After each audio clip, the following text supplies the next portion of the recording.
And once again, we welcome you into field number 14 at the Maryland SoccerPlex in Germantown, Maryland. In this final U18 Boys Group A matchup, Cincinnati United Premier Gold 95-96 from Ohio South and Scottsdale 96 Blackhawks Burke from Arizona. These two squads haven't come up with a point through the first 2 days. They both lost their first initial battles in this overall tournament, losing to Santa Barbara FC White as well as Lehigh Valley United 95. For Scottsdale 96 Blackhawks, Burke from Arizona, they reached the tournament as the Blue Group runner-up in the National League play, going 4-0-3 with 15 points. However, the Tides haven't been in their favor in the first 2 days, losing 2-1 to both Santa Barbara FC White on Tuesday, and then 2-1 to Lehigh Valley United 95 right here from Field 14 yesterday. For Cincinnati United Premier Gold 95-96 from Ohio South, winning the Red Group in National League play, going 5-0-2 with 17 points. 17 goals for, only 2 against, but also lost their first 2 games. A 1-0 defeat against Lehigh Valley United 95. Colton Hobbecker, the one getting the game-winning goal in that, and then a 3-2 defeat to Santa Barbara FC White yesterday. So both looking for the first points of this tournament. However, at this point, both are mathematically eliminated from the semifinal and championship rounds. So this is for bragging rights and the number 3 spot overall in the bracket. Cincinnati United Premier Gold will be wearing all black with gold lettering and numbering, going from right to left, and on the other side, Scottsdale 96 on all white, just as they were yesterday. They'll be moving from left to right. Cincinnati will start off with the ball up front as we're getting set for the opening game here, just about 8 a.m. local time in Germantown, Maryland. Try to set the field for the final day. We're off and underway here from field number 14. Well, we saw another club here from field 14 from Cincinnati, 96-97. They had some success as Scottsdale trying to push the envelope.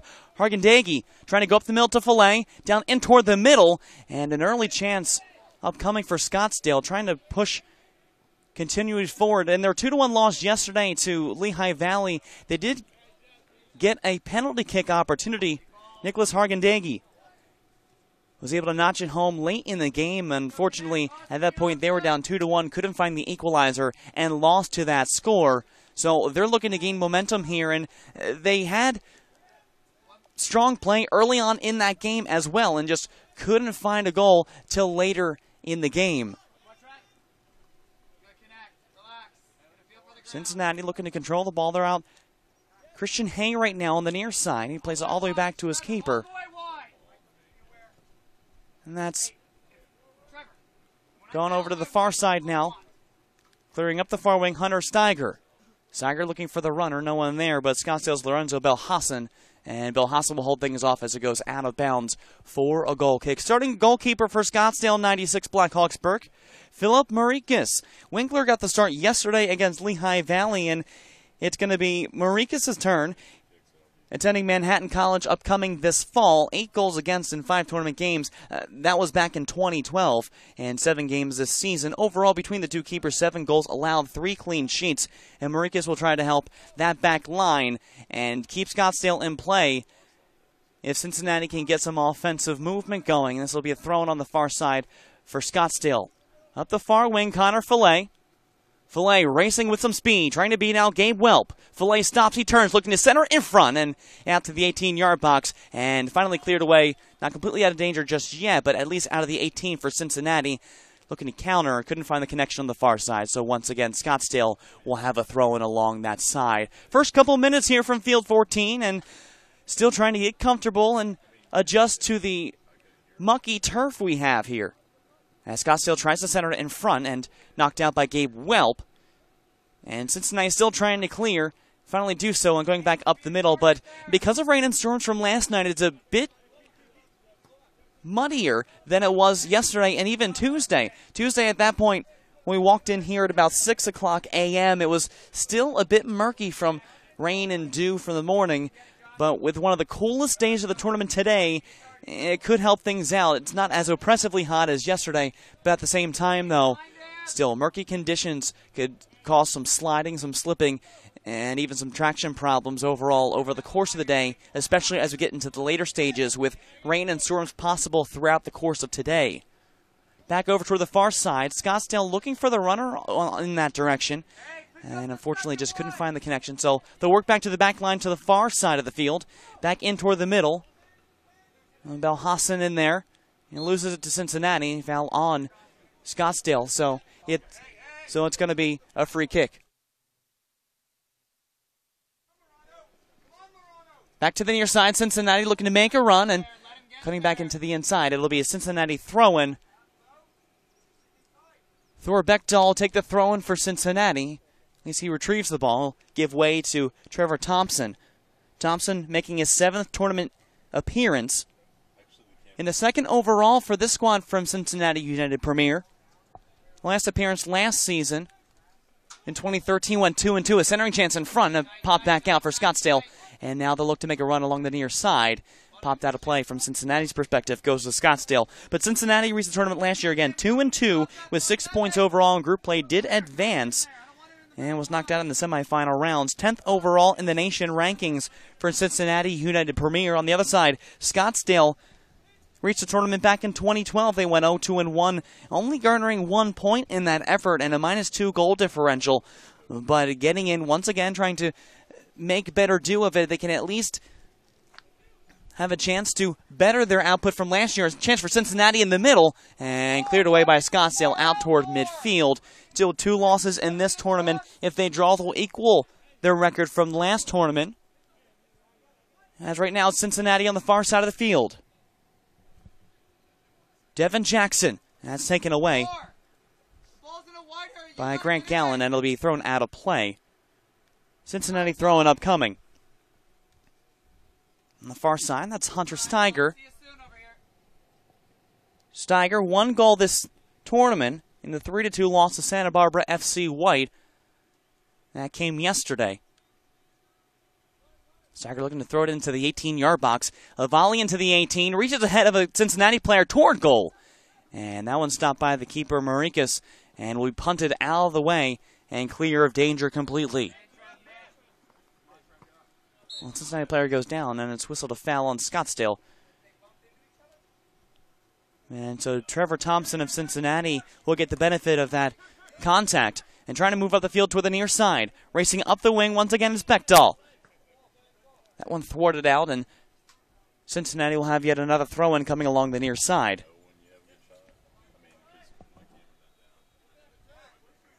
Now to the near side. Over toward Austin Harrell. Josh McDaniel trying to center it in front, but can't find the seam. It bounces way up in the air toward the near side of the field. And brought down by Scottsdale, and a long lead pass up coming toward the middle. Headed away by Gabe Welp of Cincinnati. And now to the near side, and Connor Follett will let that roll out of bounds. It's a throw-in now for Scottsdale. Near side, Zach Marks. Marks cutting towards the corner and looking for Follett in that direction. It'll be a goal kick, the first one of its kind for Cincinnati here in the 7th minute of play. And again, still just going back and forth, trying to settle the ball down and start to get more comfortable. As we get into the later stages, maybe a couple more runs, and we'll try to see what can happen. Another run for Follett. Up the near side to the 18. Follett outside looking to cross in. A chance in front, and that's grabbed by the keeper. And it'll come back out once again. Well, it's the first solid chance for Scottsdale in this game thus far. Joseph Gallagher in net for Cincinnati. It's his 7th listing in the tournament in the past 2 seasons. Now back the other way. Here comes Cincinnati along the far side. It's Jackson. Jackson trying to center it in front. Popped up and out of play. It'll be a corner kick. Athletic play by Marikas. As it goes over toward the corner now, it'll be the first corner of the game for either squad. In favor now of Cincinnati to the near side. Take another look at that centering pass and the chip up and over by Sam Conkright going toward goal. And looks to be off the top of the foot, just enough to cause Marikas to have some trouble. Now the cross inside to the 18-yard box. finding a couple players toward goal, and that'll bounce off of a Cincinnati attacker in the middle, out for a goal kick. Hey, here we go. Come on, turn. And so Marikas will set up now once again and try to open things up for Scottsdale. Scottsdale did play West Coast FC, who are the leader in Group B. They drew 0-0 to them in their final National League game. Without a couple players from the past tournament, one of them a best 13 player. Sam Gleedle overall. Up the near side, Connor Follett, looking to center in front. And a nice stop by the center back. That was Gabe Welp over on that side. So Scottsdale on the near side, getting toward their attacking third of the field. Michael Morano with the throw-in. Over toward the near side corner. Trying to battle right through, find an outlet. There's Follett. He's double-teamed. He'll have to drop back to his back line. And Scottsdale possibly looking to cross fields and open up the field of play. Turn right over to Cincinnati. Once again, that's Jackson. Jackson racing up the middle. Jackson with a chance to the 18. Jackson taken away. And ball goes out past the goal line. And that'll be another corner kick, the second one for Cincinnati. Jackson taking advantage of poor play around midfield, trying to race in and thread right through two defenders. And the one taking that away, Lorenzo Belhassan, a smart heads-up play to knock that out and at least force a corner kick. Another chance, though, for Cincinnati. Sam Conkright will take the corner again for the second time. Lining up to the far side of the 18-yard box. The cross in toward the far side. A heading chance pops out. Volley back in, and Scottsdale will have a run now. Up toward the far side, Follett. Follett with some room past midfield now. It's a 3-on-3 rush. Follett to the near side, he has Gallen. Follett racing through to the 18, and a stop by the keeper. Beautiful play by Joseph Gallagher to come sliding out and disrupt the advantage for Scottsdale on the counterattack.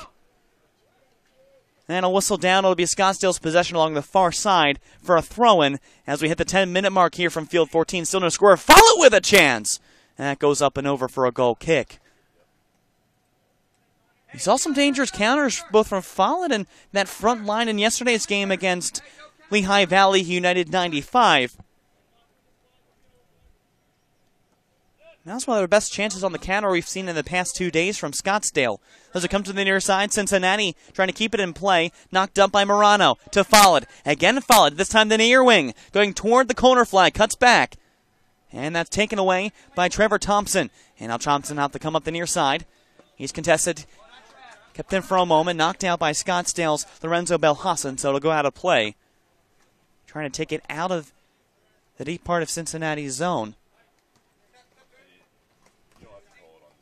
Thompson, the game-winning goal in Region 2 round-robin play against Lexington FC White. That was a 2-0 victory to help them in the Region 2 tournament. Did go 2-0-1 in the tournament. They were first place in Pool A, but lost in the semifinals 3-0. Up the far wing. A chance upcoming, and the offside flag is up right around the Wilson sign toward the far side. Looked like Greg Bond on the far side, trying to advance through there. So Marikas will have to clear things out again, and they'll roll things up so the defensive line will take care of things for Scottsdale.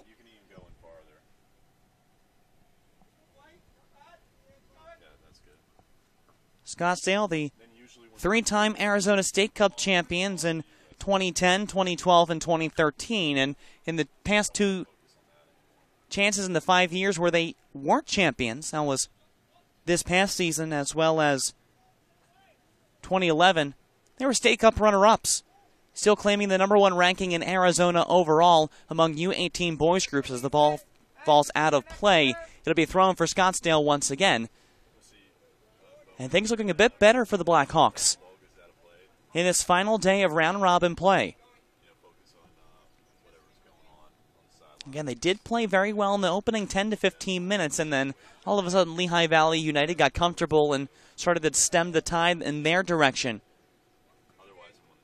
Gained confidence, got a goal in the first half, and then one more in the second half before there could be a chance the other way as the ball rolls all the way back to Joey Gallagher.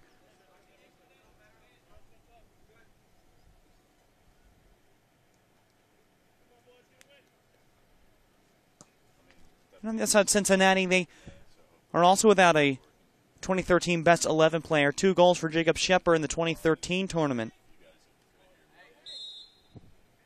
And Thomas Moore also 1 goal in the National League.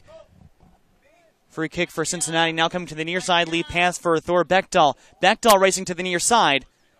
And ball's whistled down. It'll be coming back the other way. And a foul called against Cincinnati on the advance. But those 2 players, again, out for this tournament, but their keepers have done very well in 2014 through their 11 games between Region 2 play as well as the 7 games in the National League. Had 7 clean sheets and only 3 goals allowed. And 2 of those coming out in National League play.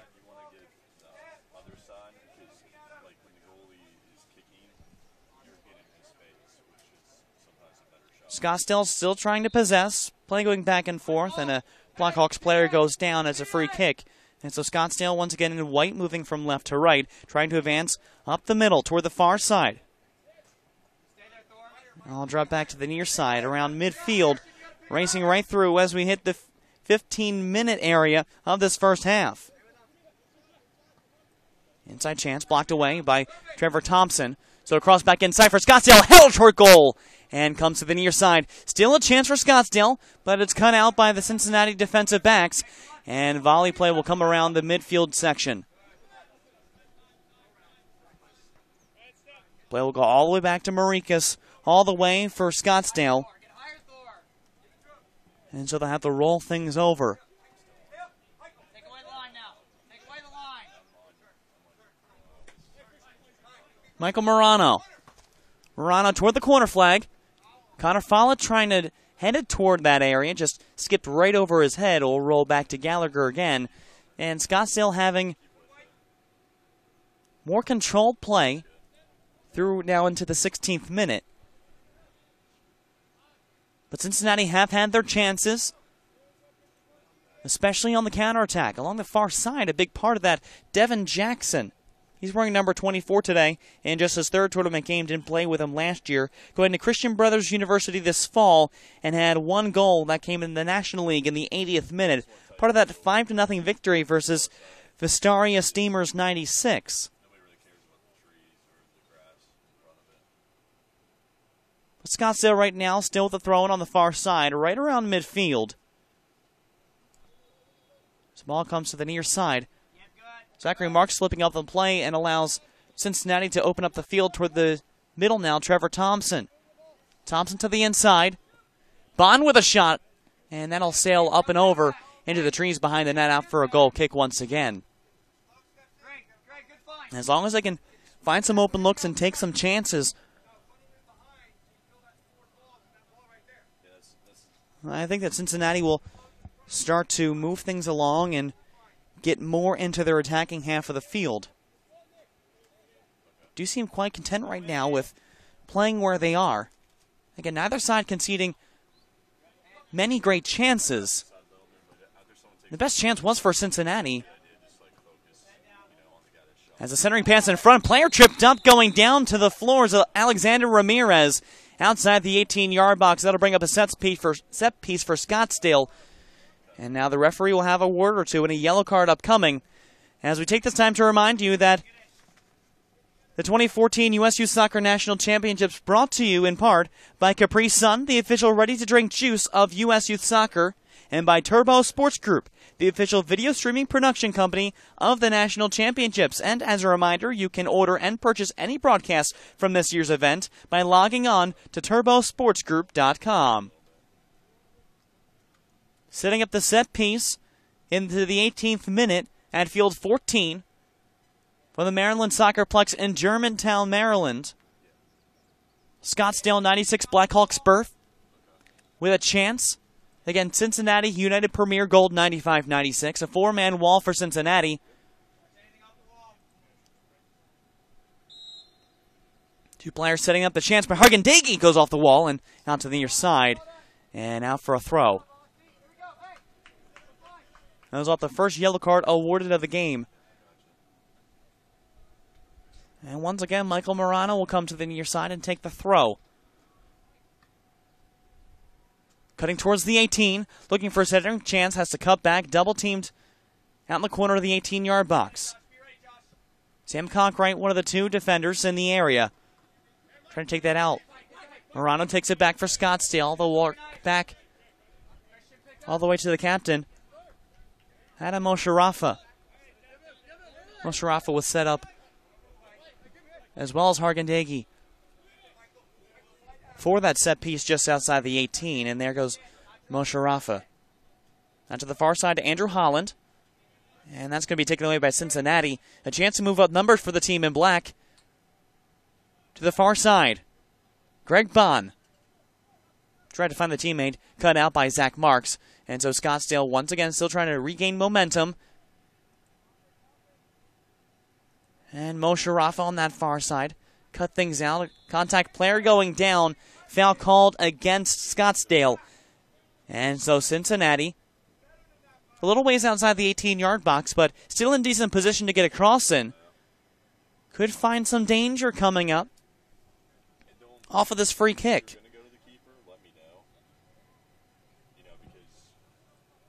Looks like Trevor Thompson on the far side. It'll be left-footed kick. Thompson in towards the middle, into the 18, head out by Scottsdale, and out to the far side it goes. Grant Gallen giving chase, and he'll retrieve the ball and knock it away toward midfield. Subs starting to warm up now for Cincinnati on the near sideline. As Scottsdale finds a wide-open Lorenzo Belhassan on the near side, looking for a run. Up to the near corner flag to the 18. Crossing inside, out to the far side of the 18, trying to look toward the center for Follett. Up to the top. Met by a couple defenders, and it's still Marks. Marks to the far side. Crossing in front, blocked out. Now back out to Ramirez. He tried for goal! And it'll be a corner kick upcoming for Scottsdale. Patient play by Scottsdale, and Alexander Ramirez found an opening outside the 18. That'll be the first corner of the first half for Scottsdale.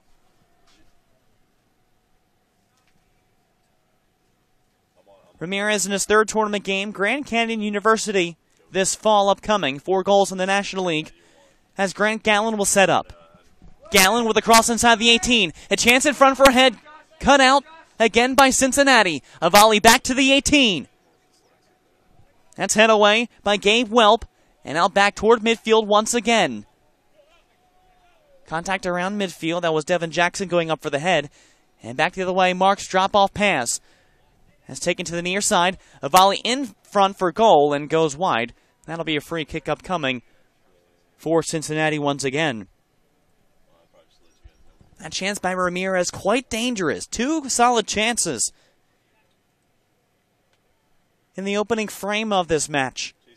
One coming on the counterattack, and the other one developed starting from the counter, and Nick Hargendegi waiting for everyone to come back and help out. Connor Follett, Zach Marks also helping to set up the play, and eventually Ramirez had the best chance at goal. Just a tip as it went out of bounds. The ball coming around midfield, turned over to Cincinnati for the moment. Thor Beckdahl. Outlet pass to the near side to Greg Bond. He'll stop around the touchline, cut to the near side, and in towards center. Touch back to Conkright. Conkright to Thompson. Thompson now looking to center, cleared out by Scottsdale. And Follett looking for a run, but that's met by Cincinnati first. Thompson once again for Cincinnati. Toward midfield, crosses fields to the far side. Steiger toward the 18, headed away by Scottsdale. And so the Blackhawks once again will regroup and reset as Thompson cuts this out once again. Possession on the last 3 chances for Cincinnati, working through Thompson, who's seen both sides of the field. Now back out to Hunter Steiger again.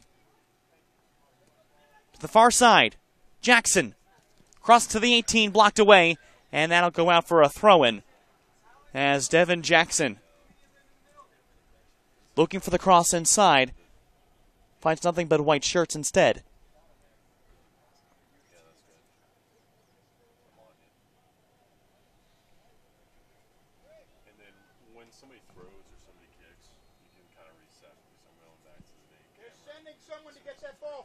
Steiger with the throw-in. It'll come out to the near side. And bounce back out once again. And Steiger will have to try to volley back in. Back to the 18. A chance here. And Marikas cuts that one out. And so it'll have to be a punt out once again. And a rollout for Scottsdale.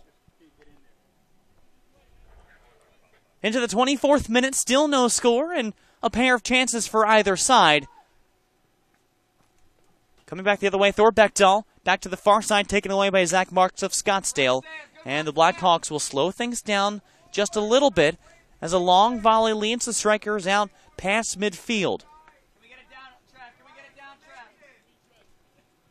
Call from head coach Bobby Papione of Cincinnati, beckoning for Trevor Thompson to just calm things down and knock it down. Here's Thompson along the near side toward the corner flag. Thompson against Marks. Marks hits that one away, so it'll be the third quarter chance for Cincinnati coming up here in this first half. And strong play by Thompson. He's seen a lot more touches in the past 5 to 7 minutes of this game. This time taking the corner, Thor Beckdahl. Beckdahl in his third tournament game. He'll be attending Duquesne University this fall, enlisted in all 11 games in their season in the National League and region play. A centering chance in front, pops back out, and this one's airmailed out by Josh McDaniel. Will go well out of play into the parking lot, out for a goal kick. Fortunate thing, you probably won't see dents along those cars on the far side. And setting up once again, Marikas. And Scottsdale looking to move back out.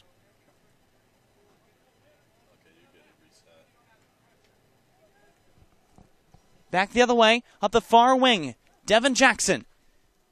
Toward the 18, Jackson still, cutting in. Jackson trying to center in front. Here's a chance in front for a shot. Oh, that one just missed wide. It'll come out for a goal kick once again for Scottsdale. Another turnover for Scottsdale allows for the counter from Cincinnati, and it was Jackson on the far side trying to set things up. And a quick stop for a one touch inside the 18, and nothing doing for Cincinnati, but they're getting the open looks and they're getting chances to move up the field. Right up the middle, back the other way. Scottsdale comes, thwarted out by Cincinnati. And play will resume back and forth around midfield. Scottsdale now with firm possession, trying to cross fields, and Trevor Thompson heads it away to the near side, looking to develop something for his squad. To the far side, Austin Harrell tries to play it, can't find anyone but white shirts. Now that Bill Hassan, he tries for goal. That goes right to Gallagher. And Bill Hassan's had a couple chances to move the ball up toward the 18-yard box. And that time found nothing but lime green. And it looks like Jack Clark will be checking in a few moments for Cincinnati. The first substitution of the first half.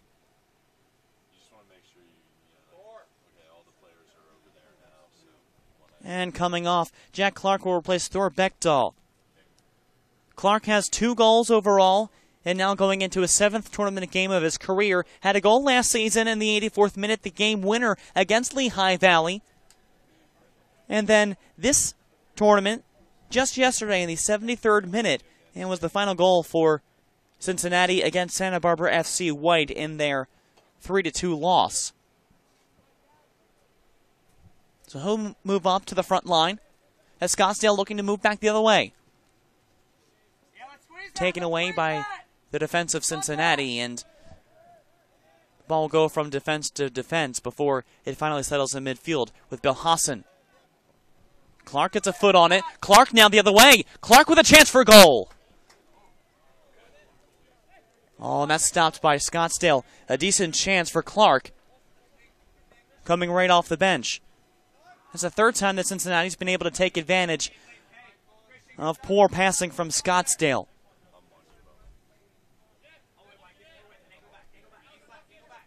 Trying to regroup again. Up to the near side, and in the area was Austin Harrell.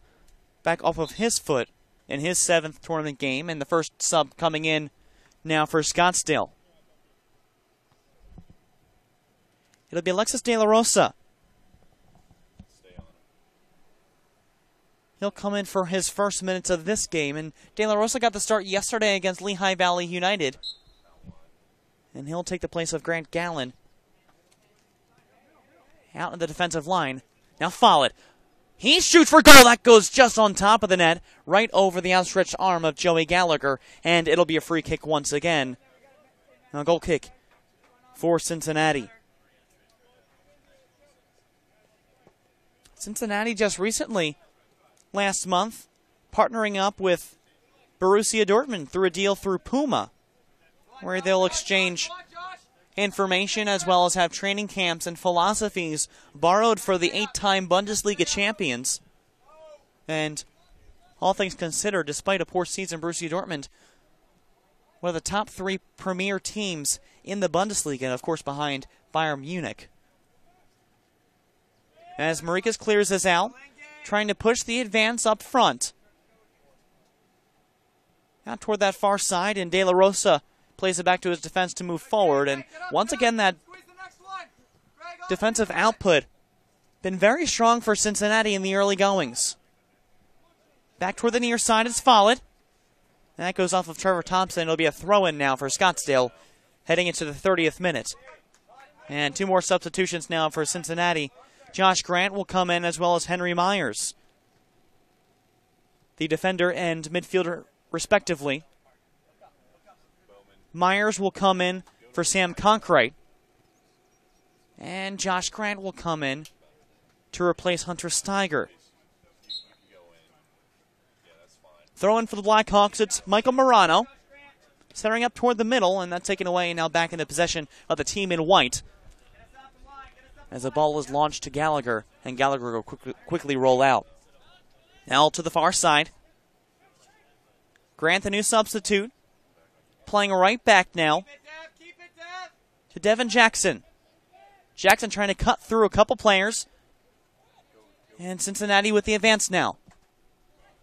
Quickly taken away. Some open room for Trevor Thompson to run now the near side. Thompson will take his time one-on-one with Morano. A feed off to Clark. Nice move by Clark to go toward the corner flag. Centering it back to the 18 toward Clark. Clark to the 18, centering in front. Now Clark, he tries. Shot save, and it bounces off.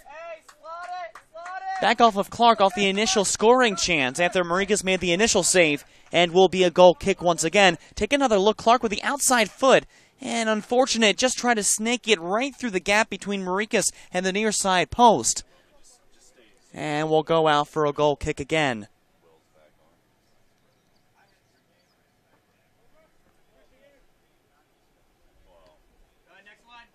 So now Cincinnati trying to retain possession and advance things up once again.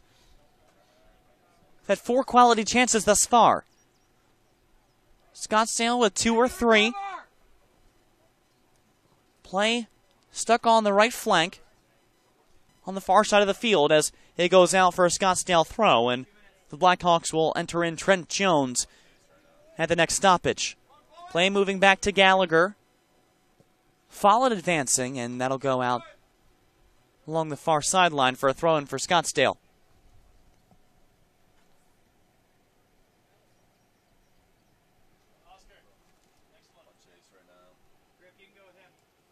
So Scottsdale now trying to keep it in the attacking half of the field. They have possession along the far side, cutting to the near side. It's Bill Hassan playing out to the near wing. Across inside, a shot toward goal, and well, that one just went well wide. It'll be a goal kick now for Cincinnati. And now there'll be a substitution as well for Cincinnati in this next moment. Waiting to come on is Trent Jones, and Cincinnati will have Caleb Griffith come on. Jones for Scottsdale played a number of minutes yesterday in now his 3rd tournament game. He's wearing the same number that Luis Lopez Perez wore back in 2012, and coming off Josh McDaniel. He'll give way for Caleb Griffith. Griffith, the defender, now in his 7th listing. He'll head to Messiah College, who have a very good softball program, and Division III play. And off the goal kick, Gallagher will find the ball back in his gloves and have to reset things once again for the goalkeeper.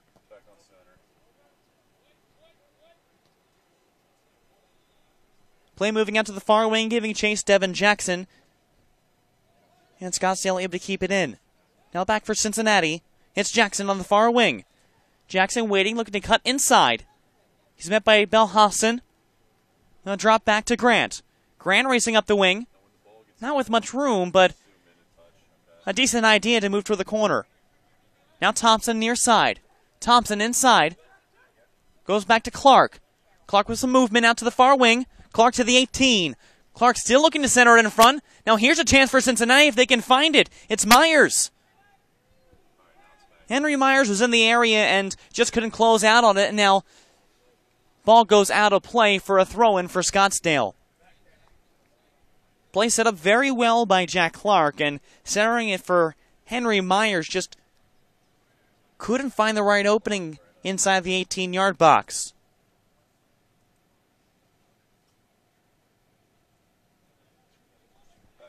So Cincinnati will look to move. Once again, that's Myers to Thompson near side. Trevor Thompson with some room across midfield, looking for an outlet near side to Caleb Griffith. Griffith against Morano. Morano trips him up, gets some ball, and Belhassan comes in to help things out. It's last off of Scottsdale. Throwing up coming for Cincinnati. Inside they're attacking third. In the 35th minute, still no score. Relatively even play, most of it taking place around midfield.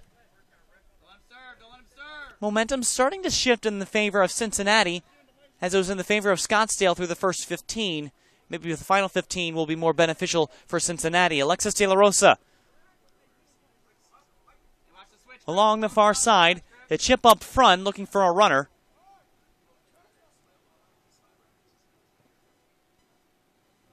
As Belhassan retrieves it back for Scottsdale, now along the far side. Circling back around Andrew Holland, the defender. And we'll find the feet of Josh Grant. Now back to midfield and Henry Myers, and circling through the defensive line now once again is Cincinnati. And out to Trevor Thompson. Thompson waiting. Met by the defender, poked away. Scottsdale had a chance to counter, but just taken away. And Christian Hay will retrieve the ball for Cincinnati. Hay will attend the University of Cincinnati. A couple players from this squad will go to the university this coming fall. And Hay now his 7th tournament game overall. Cincinnati now on the far side. Taken out of play. And it'll be a throw-in for Scottsdale. The assistant referee reluctantly raises his flag in the area of Scottsdale's favor. Ball comes out toward midfield, and the only one there is Cincinnati. Now Thompson. Up to the middle toward Clark. Clark met by two defenders. Thompson swoops in, and he goes down to the ground, and no call made. Taken back by Cincinnati for the moment. Harrell. He's met and pushed down from behind. Infraction called against Scottsdale. It'll be now a free kick. Has waiting to come on. Zach Scherer. He'll come in for Henry Myers, and we'll take this time to remind you once again that this 2014 U.S. Youth Soccer National Championships are brought to you in part by Happy Family, the official on-the-go superfood of U.S. Youth Soccer, by Kohl's, the official department store of U.S. Youth Soccer, and by Liberty Mutual Insurance, an official sponsor of U.S. Youth Soccer. Inside the final 10 minutes of this first half, we haven't seen a score yet tallied for either side between Scottsdale and Cincinnati. Thompson raising his thumbs. The launch inside the 18. A chance for a head, headed away by Scottsdale. And now the Blackhawks look to come and counter back the other way. Jack Clark on the attacking front. Helps force a turnover. Back to Hay.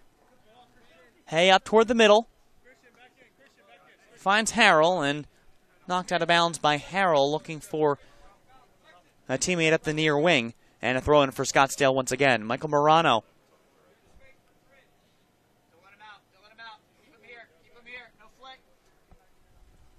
Throw it on the near side. And a little push from behind by Trevor Thompson. Not enough to draw the call, but at least a note from the referee verbally. Morano takes the ball back for Scottsdale, and now the Blackhawks looking to work in close quarters and open up the field to the far side. De La Rosa finds a streaking player along that far side. It was Trent Jones. Jones keeps it in play, looking to center it in front. A chance here, headed away by Hay, and Cincinnati has a chance to counter before it's taken away by Lorenzo Belhassan. Devin Jackson up the far wing for Cincinnati. Jackson with a little bit of room to work. Trying to cut toward the 18 and poked away. Turned back over once again to Cincinnati. And a little tussle on the far side for possession. Eventually comes in favor now of Cincinnati. And now a quick talking to. That's not the first time that Scottsdale's had a couple talks from the referee, and Cincinnati will take a free kick. About 7 yards from the center circle.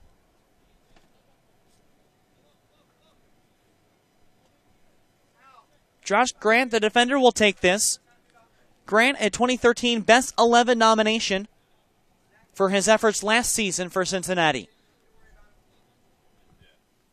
Grant the volley into the 18. The setup, and taken back away. Now still play alive. And now the counter for Scottsdale. Toward the far side of the field, looking up the middle, and poor pass turns the ball over. Back to the team in black and gold. Man, this long moon launch will go slowly back to Philip Marikas. And in the 40th minute, still, again, no tally either way, but chances here for Trent Jones to advance things up the far wing. And that ball will roll out of play for a throw-in along that far side. I think I'll just say left, center, or right instead of 1, 2, 3. Cincinnati will take the throw-in along that far side.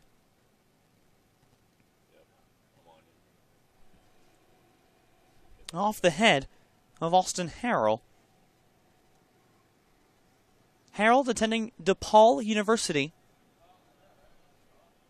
This upcoming fall had 2 goals, 1 in each the National League as well as Region 2 play in his 11 games, and 1 part of a victory, a game winner actually against Lehigh Valley in the National League in that 2-0 victory, and part of the 5-0 victory versus Vestavia Steamers 96, as contact right around midfield, and foul called against Greg Bond of Cincinnati. And so now will be a free kick right at midfield for Scottsdale along the near side. And once again, midfielder Michael Morano, who's playing toward the back side of the field, will take that to the near side. Zach Marks to Belhassan, back to Morano. Morano looking for some room, finds a seam through the middle. Hargendegi. And that rolls out for a throw-in. Ball knocked away by Gabe Welp, the defender. Seen a few players in this tournament heading to Ivy League schools, and Gabe Welp is one of those, heading to Brown University this fall, as Zach Marks of Scottsdale plays the ball in, looking to get it out, and there'll be a corner chance. Went off of the shin guards of Christian Hay, just trying to defend that. So the second corner chance now for Scottsdale from the same position in this first half. Corners favor Cincinnati 3-2. And overall chances just a little bit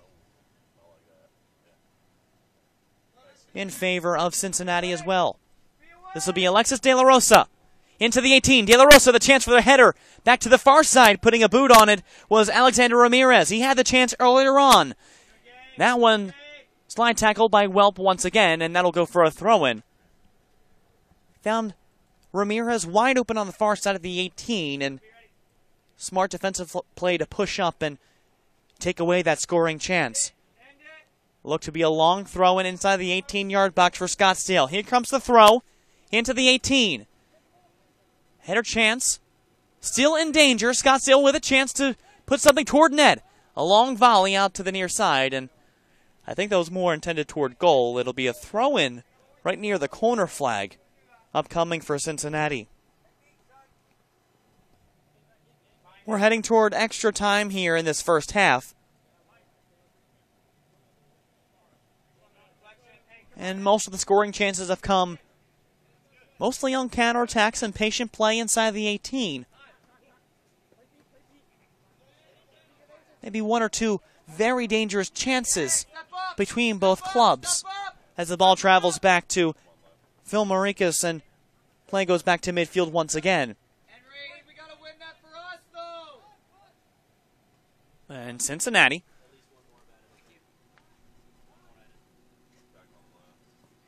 now to the near side, Alexis De La Rosa with some room. Thompson giving him the room on the near side. A centering chance and looking for a run. That'll roll just to Joey Gallagher. But a good idea to wait for De La Rosa. Again, received the start yesterday along the defensive line. De La Rosa now playing in a midfield position, switching with Morano. As Thompson knocks that ball out of play, it'll be a throw-in now. Taken by De La Rosa. A run up the near side and a chance for Scottsdale. And a handball by Alex Ramirez stops play in its tracks just outside the Cincinnati 18. Yeah, if the referee blows his whistle, just try to get on him real quick. I mean, if he's But De La Rosa with two smart opportunities, won the centering chance and just couldn't find the teammate. And the second one, heads up play, knowing that Ramirez was making the run. And both teams just looking for that perfect opportunity to shoot toward goal. That ball kept in. That's whistled out by the assistant referee. For a moment, it looked like it had been saved by Caleb Griffith, but Griffith couldn't keep it in. Right now it's Austin Harrell. Feed up back to Harrell between he and Clark. And it's still Harrell. Out to the far side. Cincinnati with some room. Josh Grant. Grant up the far wing. 1 minimum minute added on to the end of the first half. And Harrell has to stop play advancing for Scottsdale. Incidental contact along the far side. But play still going for Cincinnati. Cross inside to the 18. And headed away by the center back.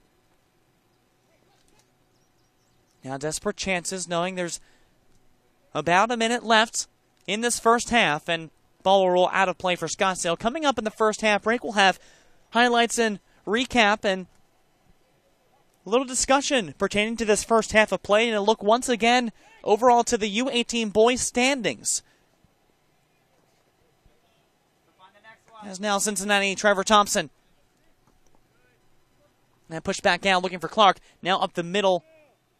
Henry Myers looking to make a run, but Michael Morano was there to take the ball back for Scottsdale. Now the Blackhawks.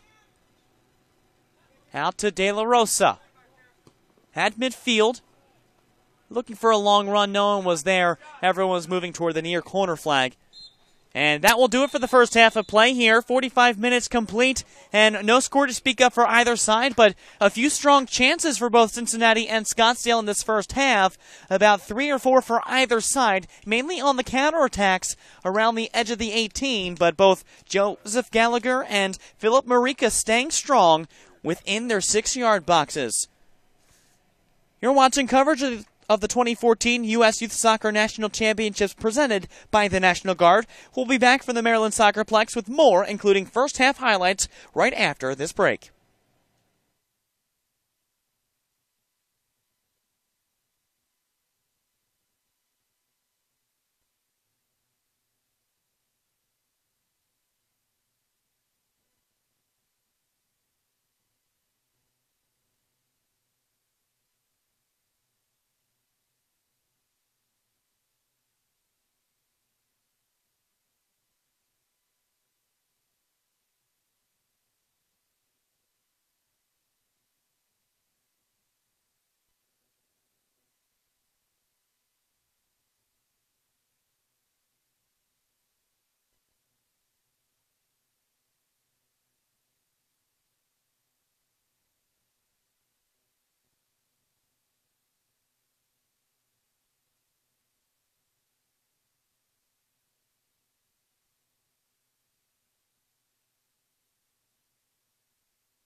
This presentation of the 2014 U.S. Youth Soccer National Championships are brought to you in part by the National Guard, the official armed forces branch of U.S. Youth Soccer and presenting sponsor of the National Championships. By Nike, the official supplier of U.S. Youth Soccer. By Capri Sun, the official ready-to-drink juice of U.S. Youth Soccer. By Turbo Sports Group, the official video streaming production company of the National Championships. And don't forget, you can order and purchase any broadcast from this year's event by logging on to turbosportsgroup.com. By Happy Family, the official on-the-go superfood of U.S. Youth Soccer. By Kohl's, the official department store of U.S. Youth Soccer. By Liberty Mutual Insurance, an official sponsor of U.S. Youth Soccer. By Nestle Nesquik, the official post-game drink of U.S. Youth Soccer. By Skills, the official player performance training sponsor of U.S. Youth Soccer. By Sports Authority, the official sporting goods retailer of U.S. Youth Soccer. By Wilson Trophy Company, the official awards, medals, and pin suppliers of U.S. Youth Soccer. By the NSCAA, a proud partner of U.S. Youth Soccer. And by Major League Soccer. U.S. Youth Soccer is the official grassroots partner of the MLS. No score at halftime here between Scottsdale 96 Blackhawks Burke and Cincinnati United Premier Gold 95-96. As we take a look at the first half highlights and chances for either side, this one early on. And Sam Conkright, a desperate chance to a goal, a nice lofting volley outside the 18, and Philip Mariquez had to bop the ball back up over the crossbar and force a corner kick. And another big part, Devin Jackson racing in. He would find a lot of play along the far side as well. 3 total corner chances for Cincinnati in this first half, and once again there's Devin Jackson trying to play the ball back in play, but the Scottsdale back line has been very strong, and the counterattacks for Scottsdale worked very well. This stop by Joseph Gallagher for Cincinnati stopped the threat coming from Connor Follett, and then this chance as well for Scottsdale hit the top of the wall out for a throw, and Scottsdale would have 2 corner kicks of their own in the first half of play, and both sides getting decent chances working outside the 18. This one was probably the most potent chance coming out to the top of the 18-yard box. And after the ball was taken back by Zachary Marks, it was set up for a decent chance, and nothing coming of it though, and Cincinnati threatening right in front of goal, and still couldn't put it home. Jack Clark, the substitute, also had a decent chance of his own and bounced right towards Scottsdale keeper Mariquez, and he had to make a second effort to make sure that ball didn't squeak by him past the goal line. Another chance by Scottsdale, and Joseph Gallagher maintaining. Jack Clark would have a chance here, and after the initial save by Mariquez, Clark tried to get a second chance to squeak by the near post, and unfortunately couldn't clear it inside. So once again, score tied at 0. Corner chances in favor of Cincinnati, 3-2, and Scottsdale and Cincinnati each having equal chances to score. And when we come back, second half action from Field 14 at the Maryland SoccerPlex right after this.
Both squads huddling up, getting ready for the second half of action from field number 14. And the Maryland SoccerPlex in Germantown, Maryland, for the 2014 U.S. Youth Soccer National Championships presented by the National Guard. Colin Chuck with you all week long and into the weekend. It's the final day of round-robin play in Group A of the U18 Boys Group, and both of these teams losing their first two matches on Tuesday and Wednesday, looking for at least 1 point to hang their hat on as they go into the end of their seasons and prepare for next season's play into the U19 division. Overall in Group B, West Coast FC and Santa Clara Sporting 95 had some decent success early on, and they'll be looking to contend for that overall Group B title to head into the semifinals. Lehigh Valley United 95 from Pennsylvania East and Santa Barbara FC White from California South. They each both won their matchups against these two clubs on the field, so they're battling it out for the rights for the number 1 spot in Group A, heading to play the runner-up in Group B on Saturday in the semifinal rounds. Teams will switch sides now, so Cincinnati in all black moving now from left to right, and they'll concede to Scottsdale, who's wearing all white, moving from right to left, as Scottsdale will start the second half of play with the ball. No changes for either side. In goal, it'll still be Marikas as well as Joseph Gallagher. Marikas in the darker shade of green than Gallagher. Gallagher going with more of a lime green goalkeeper socks and shirt. As we're still waiting just for everything to get squared away here from field 14. Followed in the center circle. But I think the second chance for both of these teams in this game is going to be working through the counter and setting up the through balls right through the defensive lines. And we don't have to deal with the heat today, so fatigue in that sense is not a factor, as we'll have overcast and chances of storms and rain over the course of the day. But the temperatures remaining in the upper 70s, low 80s, and a nice cool breeze will help things out on all respects. Second half underway. Scottsdale possessing the ball early. Cincinnati trying to gain an advantage along the near side. They'll have that for a throw-in taken upcoming by Josh Grant. Grant came in as a substitute in the first half. This is handed up to him by Thor Beckdahl, who comes back into the game. Beckdahl along the near touchline. Still working, muscled off the ball, but able to get it back. In for the volley into the 18. In the 18, the heading chance save made by Philip Marikas. That was Caleb Griffith on the far side. He was wide open for the volley in the 46th minute. Just couldn't hit it past Marikas. Another look at that. Just a very tempting offer by Caleb Griffith. And so Scottsdale will have a look to answer back on the other side of the field now. Center chance in front for Ramirez. And it comes back out to Belhassan and will rotate around to the far side of the field once again. A volley into the 18, looking for a head. And Joey Gallagher's there and picks up the loose change coolly. As Scottsdale's first chance toward goal is taken out. But it's been those kinds of plays that have worked well for both sides. Upcoming shooting the ball, Ramirez. Looking for an outlet. Gallagher slides out, and he's able to stop the second advantage for Scottsdale early on in the second half. And dangerous play by the Scottsdale front line. They have the propensity with speed and size as well. Between Follett and Hargendage. Follett with the speed. And now Cincinnati back the other way. Beckdahl trying to advance, and that's taken out by the Scottsdale defense. Now a counterattack. Gallen inside to Ramirez, who pops it back out for De La Rosa. Back to the top of the 18, looking to cut back inside for a volley and a chance toward goal. Coming out to Follett on the near side, and that'll be a goal kick now. Trying to set up the striker along the far wing of where play was occurring, and just couldn't find the attacker. Head coach Adam Burke at halftime for Scottsdale 96 Blackhawks. Burke, a bit stronger in his words. towards strategy and play and opening up the field and just stringing the plays along. Now a counter here once again for Cincinnati. Here's Clark, and slid out of bounds by Adam Mosharafa. So it'll be a throw-in along the near side. And it'll be Grant taking that.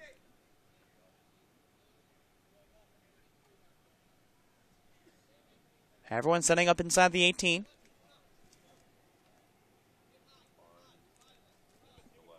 Out to the near side, back toward Grant. On the touchline. And I'll have to come back out. Back to Grant. Grant looking toward center. Ball pops back out, still in danger here. Here Beckdahl, and Beckdahl's caught offside, and so play will come back once again in favor of Scottsdale as we are well into the 4th minute of this second half. And overall minute number 49 of this match. Back to the center line, and Scottsdale trying to find an answer for Cincinnati's recent advances. But it's Cincinnati the near side. Greg Bond. Bond with some room. Outside the 18, Bond. Bond looking at center. And that's cut out once again by Scottsdale. And Bond just couldn't get lift on that cross inside to try to create a scoring chance. Throwing up coming for the Blackhawks along the near side. Drops it off for Grant Gallen. We'll go across field and a touch and go looking toward midfield, and Alexis De La Rosa's there to give chase. Now to the far side, and Morano back to Alexis De La Rosa. Ball volley forward, and now Scottsdale looking to make a run to the near side. Gallen. Cross-tied to De La Rosa. Again, with some working room, back to Morano, and content just to rotate things around and find some room. Ball rolls out to Gallagher on the centering chance to the 18, and both teams will have to reset around midfield. 2013, Cincinnati recorded only one clean sheet and only one game with more than one difference of goal, and that was a 2-0 victory. And overall, 2-0-1 against tournament opponents this season. They shut out their opponents overall by a tune of 5 goals for and none against. And 3 of the 4 opponents in 2013 that they faced were Lehigh Valley United, Santa Clara Sporting 95, and West Coast FC, as a centering chance for Scottsdale is taken away by Cincinnati. Santa Clara Sporting 95 in Group B, so Cincinnati won't see them. Another chance for Scottsdale, trying to advance to the 18 and taken back out by Cincinnati. Cooley. To the far side. Taken back once again. De La Rosa with a chance. Now Harkentake. The header back to Gallen. Gallen takes a touch. Tries to scissor by the midfielder, and Cincinnati will take that one away. Now Clark drops it off. Looking back to the middle, looking for a run for Clark, and 3 defenders for Scottsdale then to stamp out the effort. Morano with a long feed up to the front line. And play just seems to be going back and forth. No developmental play just yet. And again, looking for that golden opportunity to move forward and find some room. There might be some for Cincinnati moving forward. Thor Beckdahl. They'll drop it off to his right back. And again, look to open up space along the near side. On the touchline, Beckdahl rolls back and forth. And ball lost to Gallen. Gallen to Follett. And ball goes out of bounds off of the foot of Gabe Welp. So the first corner chance of the second half will go to Scottsdale. They had 2 chances in the first half from the corner flag. And it'll be Alexis De La Rosa to take it. Again, coming in as a substitute in this game, not starting like he did yesterday. For the right-footed kid, De La Rosa. Everyone's setting up to make the run. A line driver in along the ground. That's knocked away by Cincinnati, and it'll go in for a throw. It'll be De La Rosa once again taking the throw. The only one in the area for Scottsdale to move things along. Now followed. Back over looking for De La Rosa, and Cincinnati couldn't keep it in, and it'll be a Scottsdale throw-in now.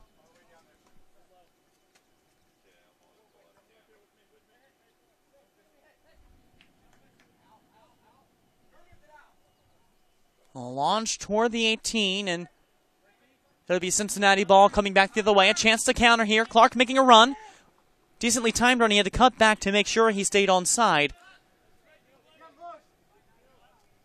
And had he just stutter stepped just for a slight moment and then tried to make his run, maybe, just maybe, would have found some open room. Instead, it's a goal kick upcoming for Scottsdale.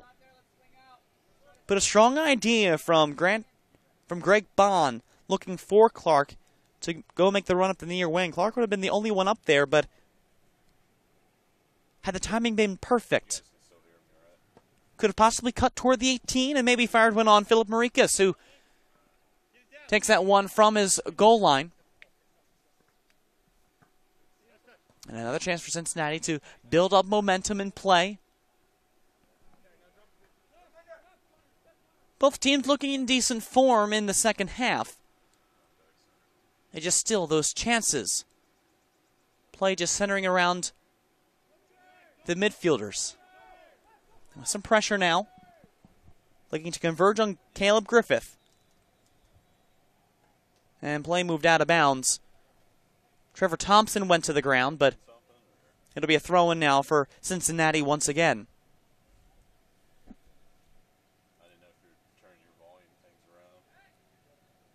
Up the far wing. Greg Bond, oh, he had a chance and just taken right back. Now follow back the other way for Scottsdale. He tried to center it, and that's going to be a corner kick off the defender, maybe Trevor Thompson on that far side.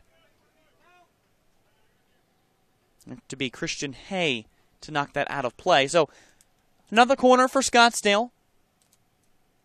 They've matched their total from the first half. And a chance to cross in. Into the 18. Hits a body, comes back out. And now both teams looking to advance. Scottsdale will get there. Take the ball back and keep the play alive.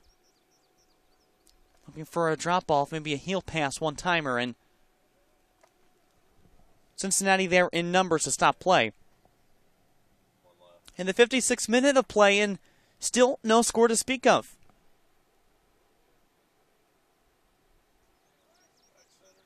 As it's Hay along the far side, receiving the throw-in, and a look to volley to move up front, and unfortunately couldn't keep things going. So now Scottsdale looking for a chance. A shot toward goal, blocked in front, and cleared away by Josh Grant, out of danger. Violet comes to swoop in. Bill Hassan goes back to the back line, and Moshe Rafa will move things along. Up now, that'll go out of play. It'll be a throw-in.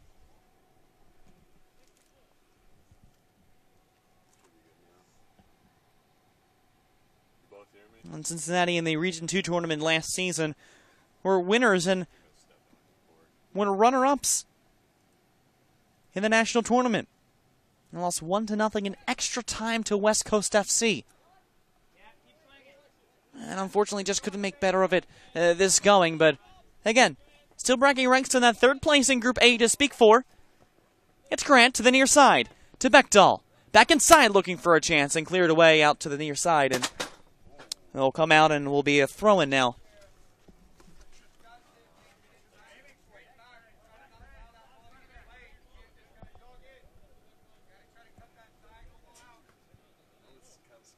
Thor Beckdahl takes a throw-in to Austin Harrell. Crossfield pass. Looking to create some room on that far side was Caleb Griffith, and fortunately Trevor Thompson's there to help continue the play. Thompson moves the ball up. Clark looking to put a touch on it, and ball moves up for Scottsdale for a moment. Back to Greg Bond. Bond with some speed, a give and go for Bond in the 18. Bond with a chance at goal. Initial save made, comes back out to the top. Another volley. Oh, that went up and over. Jack Clark was right there to try to make the second chance effort after Phil Marikas made the first save. Just couldn't put it past goal. Nice wall pass to find Greg Bond. Had the first chance, and on the second chance attempt, looking to get that ball just under the crossbar, Jack Clark, and just couldn't finish it. Now run the other way. It's Ramirez. Ramirez shots for goal. And goes off of the hood of a car up over the net. Will be a goal kick now on the other side.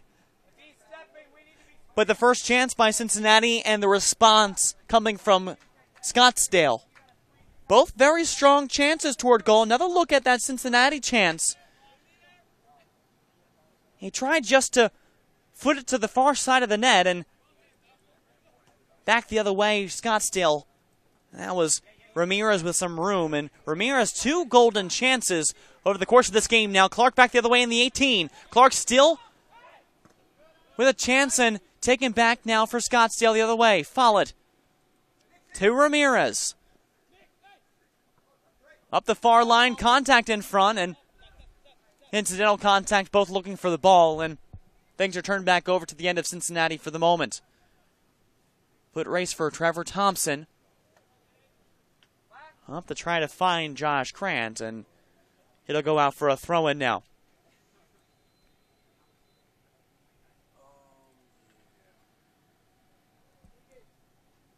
"59.5 minutes gone by in this match. The chances have come, but the finishes have not. A chance for Scottsdale to the near side to Follett. Follett with some room trying to center back in front, and that's taken away by the Cincinnati defensive backs and knocked out of play. Throw in for Scottsdale. Follett trying to rush things up. De La Rosa will take the throw along the near side. And dropped back for Andrew Holland. Holland now to the inside. Outside the 18. Ramirez back near side to De La Rosa. Looking across, will cut back. De La Rosa, feed inside, taken away by Hay. We'll come back out to Holland. De La Rosa will work through the back line. Once again, 50-50 ball. Initial header won by Bond, but the second chance won by Scottsdale. Play still alive, and Cincinnati player goes down, takes a tumble, and it'll be a free kick back here. And that's going to be Michael Morano, the one getting the talking to, and he's going to open up his book, so that will be a yellow card for Scottsdale. It appears. Yeah, there comes the card. That's the yellow, and that comes in the 61st minute, awarded to Michael Morano.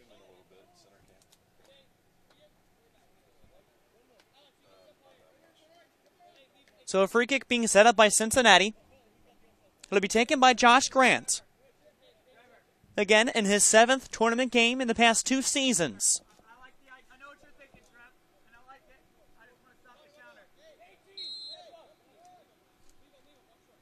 The volley by Grant into the 18. Finds a head toward the left side of the goal, and out of play, go for a goal kick, and possibly Gabe Welp getting ahead on that play.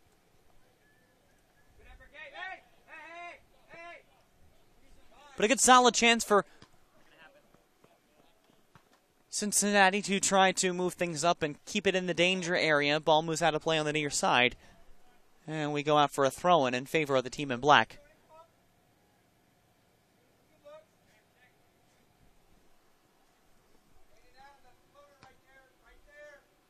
Out to the middle of the field. A volley by Austin Harrell, trying to find Caleb Griffith making a run, and nothing doing there for the moment. Griffith once again. Cutting back. Stopped and taken away by Bond. Bond, he has Clark on the inside. Feed back to the outside to Thompson. Thompson trying to center. Put it in for a goal! Goes off the foot of Greg Bond and Trevor Thompson.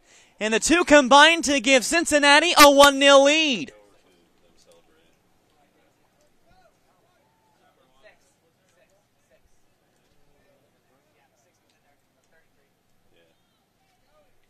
Well, Trevor Thompson and Greg Bond working together on the counterattack, moving things forward.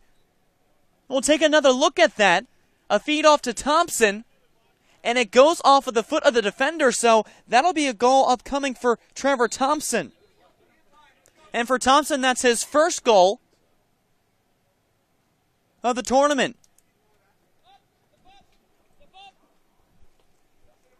And just unfortunate play for Scottsdale. They tried to cut it off and did get an initial block in front, but Marikas was well too out of play in order to be able to stop that threat. Now back the other way, up to the near corner, and that's pushed out of bounds, and that'll be a goal kick upcoming off the foot of the attacking Scottsdale striker.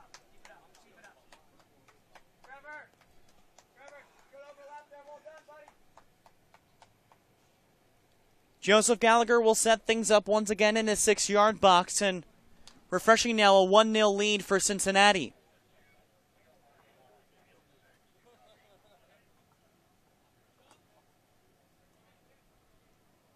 Well, Cincinnati now, once again trying to maintain the momentum and the form that they have now to the near side. Beckdahl. Beckdahl long feed looking for Clark. Finds Clark in the 18. Clark with a chance. Stopped by Marikas. And Marikas able to pick up the extra rebound coming out. Another look at that. And Marikas, ooh, quite dangerous. If that ball had skipped over his hand, then Clark would have had an open goal to make it a 2-goal lead.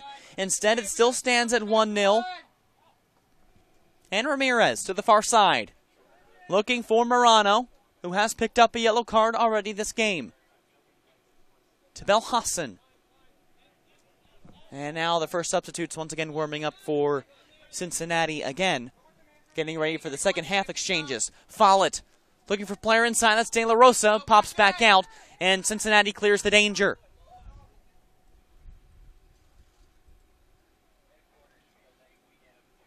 And that ball still on the far side of the field in possession of Cincinnati. As we hit the 65th minute here, and the ball goes out of bounds.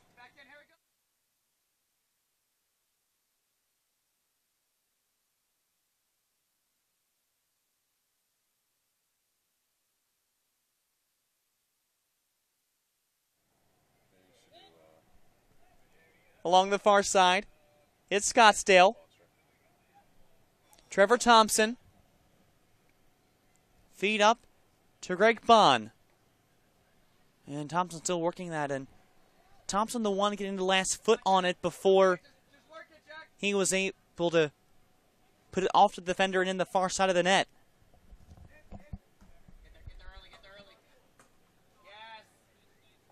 Cincinnati, that's Clark again, and Clark quite dangerous since coming in, but it'll be Gabe Welp to clear things back to his keeper. His presentation of the 2014 U.S. Youth Soccer National Championships brought to you in part by the National Guard, the official armed forces branch of U.S. Youth Soccer and presenting sponsor of the National Championships. Nestle Nesquik, the official postgame drink of U.S. Youth Soccer, and Nike, the official supplier of U.S. Youth Soccer. Chance developing looking inside for Cincinnati. That was Jack Clark with a centering pass in front, as they now have the 1-0 lead thanks to a goal coming from Trevor Thompson in the 63rd minute. Ball bouncing out of play, and it will be a Scottsdale possession. Well, Scottsdale was down 1-0 in both of their losses in the past 2 days. In the first game, playing against Santa Barbara, they were able to tie it. And then, unfortunately, a late goal by Santa Barbara's Joseph Hernandez in the 84th minute proved fortuitous for Santa Barbara. Cincinnati still looking to threaten. Muscled off the ball, and, there's no call made. And he was pushed off the ball by the Scottsdale player. And so now back the other way, Follett. Hargendegi on the near side. He cuts to the 18. Still looking for the pass. Inside for a chance. That goes wide right and out for a goal kick. Grant Gallen on the opportunity. Then you need to get your eyes checked. That could end his career. Take him out from the hip. Are you kidding me? Trevor Thompson now for Cincinnati looking to move things out. Follett almost had a chance to stop the clearing attempts. And now play moving back and forth. Ramirez. And that'll move out back to the near side once again. And Cincinnati trying to develop the movement in the counter. As the ball bounces out of play off of the Cincinnati player, so it'll be a throw-in for the team in white. Alexis De La Rosa on the near side. A quick pass, and now it's going to be another throw-in. De La Rosa will reset once again. Back out to Holland. Holland looking far side, and I think Adam Burke was beckoning him to try to take a chance toward goal and see what can happen. See in the distance the U14 boys warming up. That'll be our next match from Field 14. It'll be CSA Lobos Rush Premier against United FA 2000 Elite. That coming at 10 a.m. here from Field 14 as part of 5 fields being broadcast live stream through Turbo Sports Group. Here the final day of round robin play, and then after the day off tomorrow, games Saturday and Sunday to end the 2014 National Championships. On the near side, Josh Grant. He'll take the throw in for Cincinnati. And he finds Clark very quickly. And just moved around by Scottsdale. Go all the way back to Gallagher. And a resend once again.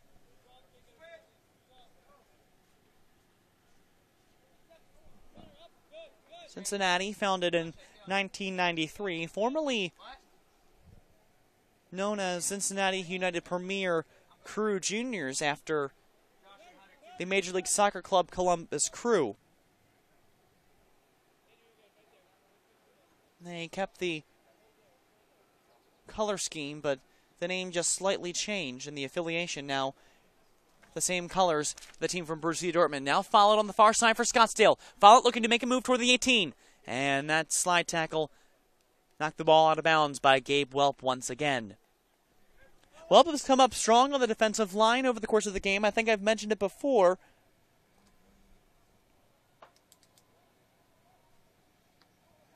Scottsdale still trying to continue the advance. Up to the near side to Belhassan. And moving play around. De La Rosa finds it in the middle of the field. Now to the near side. Andrew Holland again. Holland waiting. Cutting toward the corner flag. Holland still met by 2 defenders. A turn by Ramirez. Ramirez center. This is still dangerous. Follows there. A drop back and a chance toward goal! Oh, that was a solid chance from Scottsdale. And we'll go now for a goal kick. Nice play by Alexander Ramirez to center it in front. Follett found the outlet. And that was Grant Gallen on the play on the far side, just missing it left of goal. Take another look at that, and a quick foot on it by the defender Christian Hay to stop the initial advance, and second chance opportunity almost proved beneficial for the Blackhawks. And now 2 substitutions waiting now for Cincinnati United Premier. Josh McDaniel's waiting. And finally the substitutes will come in. Josh McDaniel, the forward, and 1 goal in his now 7th game. And that lone goal, the game winner. In a 2-0 victory last season. Attending Capital University.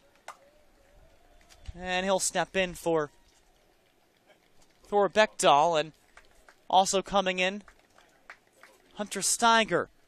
Steiger, the defenseman. Again, a goal earlier this tournament. And he'll replace Josh Grant on the back line. Throwing up coming for Scottsdale. Still down by a goal. Just over 15 minutes to work before we get to added time. There won't be very much added on. There hasn't been many stoppages in the second half. Stays consistent with how the first half has been. And a throw-in upcoming for Cincinnati.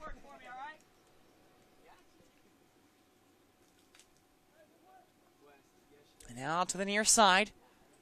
Cincinnati with possession off the throw-in. Now to McDaniel. Pressure coming from Holland. Ball forced out of bounds and off the foot of McDaniel. It'll be a throw-in for Scottsdale. Turned immediately over to Cincinnati, but some room to still work for the Blackhawks.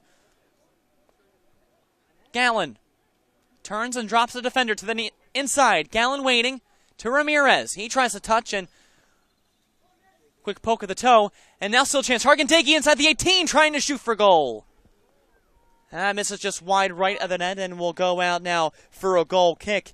Another look at that chance. Ramirez found some open room.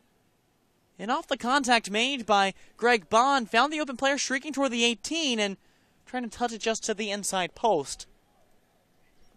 Was Hargandegi. And so now Gallagher will work once again, trying to keep this clean sheet. It would be the second overall for Cincinnati in this tournament. Oh, it would be the first. They were shut out against Lehigh Valley. Thompson with a sliding tackle, and that's a foul against Thompson. Reaching for the pocket, and that's a yellow card awarded for Trevor Thompson. So not only does Thompson have a goal, but he also has a yellow card. That one coming.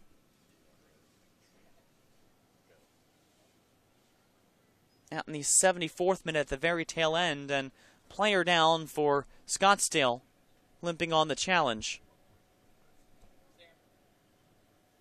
And looks to be Grant Gallen, coming up a little bit limp. Maybe a bit of rush from Adam Burke to get a substitute in. Though Gallen does look to be carrying himself a bit better. As Scottsdale sets up for the free kick now. Gallagher waiting. The cross inside. Gallagher pumps it up, still to the near side, still in play, and picked up by Cincinnati. Strong play by the goalkeeper to knock that chance out. Scottsdale takes the ball back, still looking for the thread of room. Chance inside, headed away by Welp. And Gallagher comes out and makes contact both with Trevor Thompson and one of the Scottsdale strikers. Look to be Alexander Ramirez. And Cincinnati will bring it back out once again. Substitutes waiting on the near side.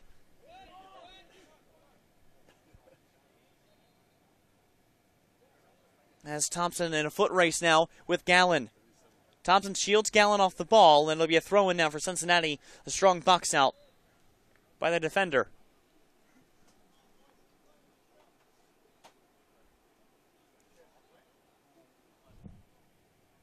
Thompson just waiting and trying to arrange everyone around as the referee was just getting things set.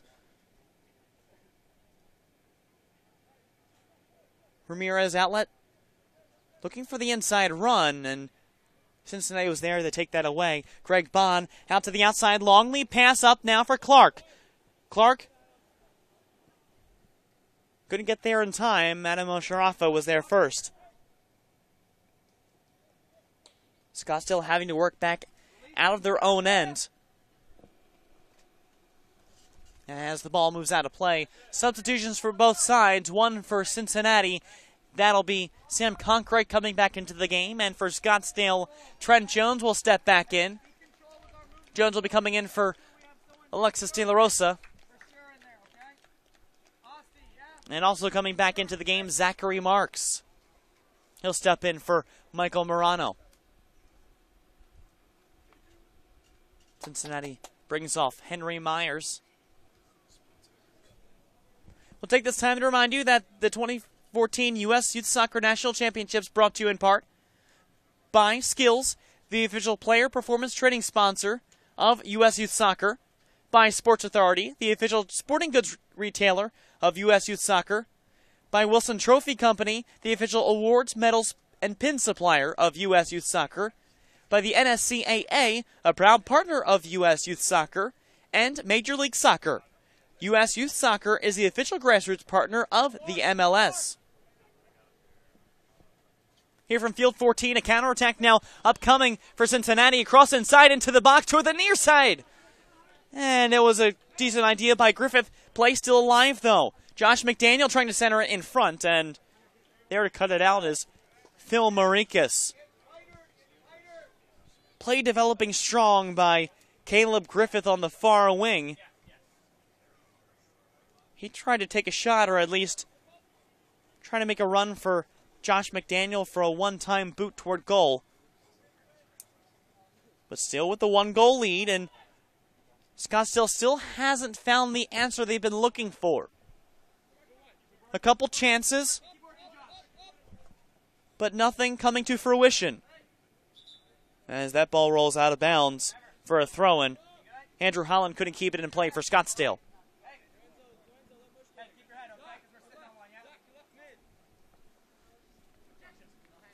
Clark, a drop-off pass, a run here now being made by Conkright.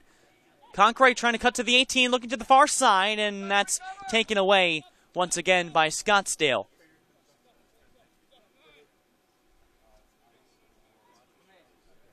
The one defensive mistake has made the difference in this game. Otherwise, it's been closely contested by these two squads, and they've both been playing strong in the midfield and attacking 50-50 balls. Play has been recently more in Cincinnati's defensive end, allowing more chances for Scottsdale to find the equalizer. But still maybe looking just for that perfect play, and at least if they get balls toward goal, they can create a chance. Here's Gallen. Drop back pass. Finds Harkandegi. Across to the near side of the field. It's Holland.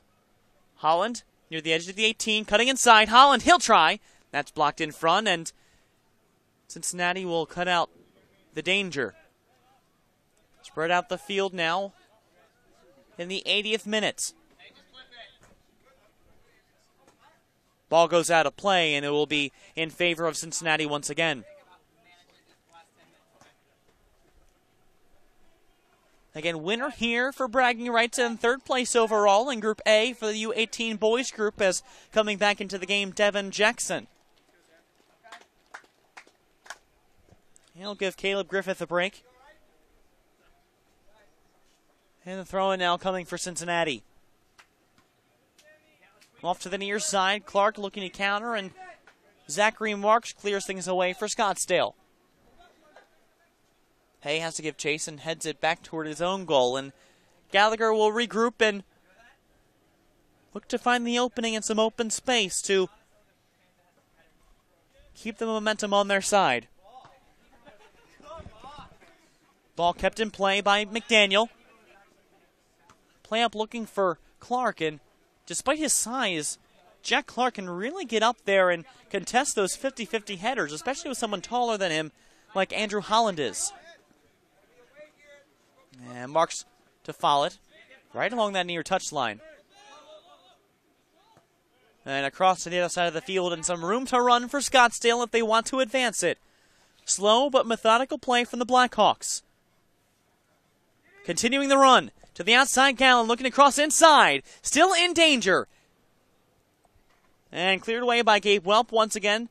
Now finally completely out of the 18 area. Now inside. Gallagher comes out, gets a hand on it. Still some room. Gallagher with a foot on it. Bounces it out of play. It'll go for a throw-in for Scottsdale. And they'll have to stop for a substitution. Zachary Scherer coming in. And smart play by Gallagher to come out. He came out to initially contest it with Follett. He had to put a hand on it. He was the lone defender back there. And just finishing the clearance himself. And moving the ball out of play. Marks takes the throw-in to the 18 to Ramirez. And ball goes off of Ramirez out now for a goal kick.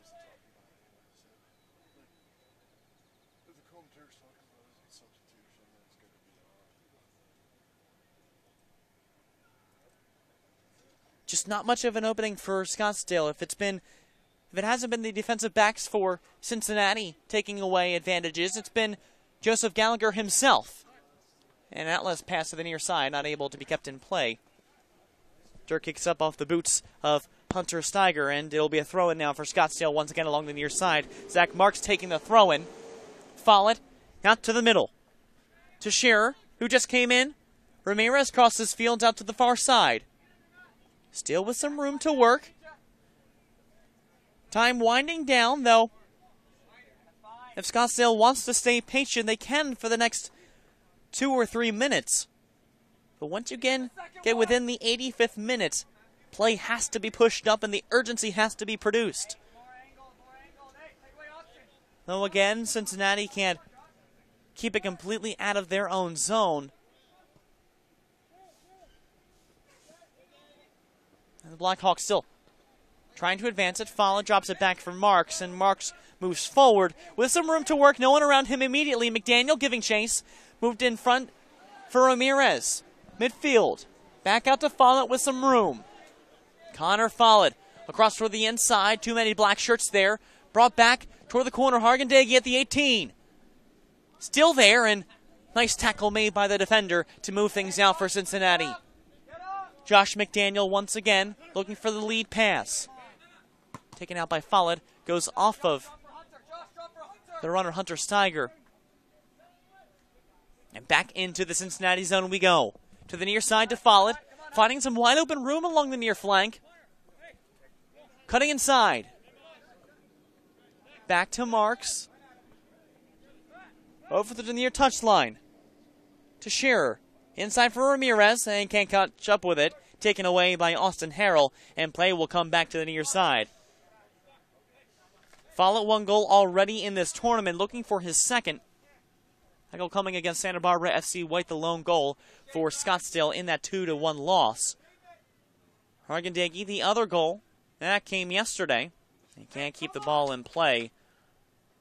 Ball goes out, and he had a penalty kick goal off of a tackle committed against Alexis De La Rosa of Scottsdale, just inside the 18-yard box. A volley inside to the 18, no one's there, and Gallagher will keep that alive and stall play for a bit more as he chests the ball down, and now a throw out to the near side. To Steiger. A long lead pass, Clark looking for the run, and just a late turn from Clark, not expecting that, and try to be saved by McDaniel. Now back the other way we go. Scherer has some room. Trying to find the lead pass, maybe to take that up a little bit more. Here's Ramirez. Inside to the 18. Ramirez still cleared out by Devin Jackson. Well, correction, Christian Hay. And Hay will force a corner. Another look at that. A nice setup, and Ramirez just a touch too far. And now third quarter chance of the second half. All three have gone for Scottsdale in this half. Alexander Ramirez to take the corner. In the 86th minute. Cross inside, looking for a head. Ball pops back out. Marks chests the ball and tries to shield it from 2 attacking players in black. Back out to Ramirez. Ramirez to the corner. Trying to cut in and look for a deflection, and that's taken out by Steiger back out toward midfield. Scherer now. A drop back pass out to Trent Jones. Jones crosses fields. Looking for the outlet for the cross in. Still, the cross inside. Headed away. And knocked back out. Not completely out of danger just yet. Clark able to head it. Hargendage again. And ball lost. Back to Cincinnati looking for the counter. McDaniel was there looking for the outlet. And now Belhassan plays it back to the near side once again. Marks at midfield. Looking for a run up the near wing, and Scherer had other ideas. Ball comes out for a throw-in very close to the corner flag, and both coaches, Bobby Papione of Cincinnati and Adam Burke of Scottsdale, both getting a bit more animated in the final moments before extra time. Now, I'd venture at this point it would probably be only 1 minute of added time added on, maybe a second. because of the goal celebration and substitutions. A clear up the middle, looking for McDaniel, and ball now travels all the way back to the 18 of Scottsdale. Only a couple minutes left until we receive word on extra time added. This needs to be the push for Scottsdale. Push everyone up, keep the ball up in their attacking half of the field, and set up chances around the 18-yard box. They have to get it back in the area first. Belhassan. He's waiting along the far touchline. Drop off from Gallon. A lot of give and goes on the far side. No one able to catch up to the runs, and so ball resumes on the far side to Josh McDaniel. Ball goes out of play off the foot of Tyler Dial. And so slowly, Trevor Thompson walks toward the ball, realizing that not much time is left. Maybe a bit fatigued on the far side. Look to center in and finds McDaniel. Ball goes out of play. This is the push that Scottsdale needs. They need to keep running with the ball and pushing everyone up right now. Their midfielders are starting to hang back a little bit, back toward the defensive line, instead of continuing to push forward and keep Cincinnati in their defensive half. Mark's making a run on the near side. He has some room. Can he catch up to it? No, that ball will roll out of play, and it'll be a throw-in now for Cincinnati. Getting word that there will be 2 minutes added on to the second half. It's enough time for Scottsdale to make maybe 2 or 3 more advances.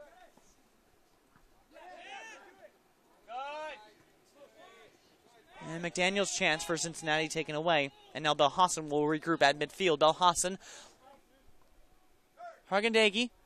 That's clear back out once again. And again, Cincinnati playing back and putting 8 or 9 players back as the official word of 2 minutes has been revealed.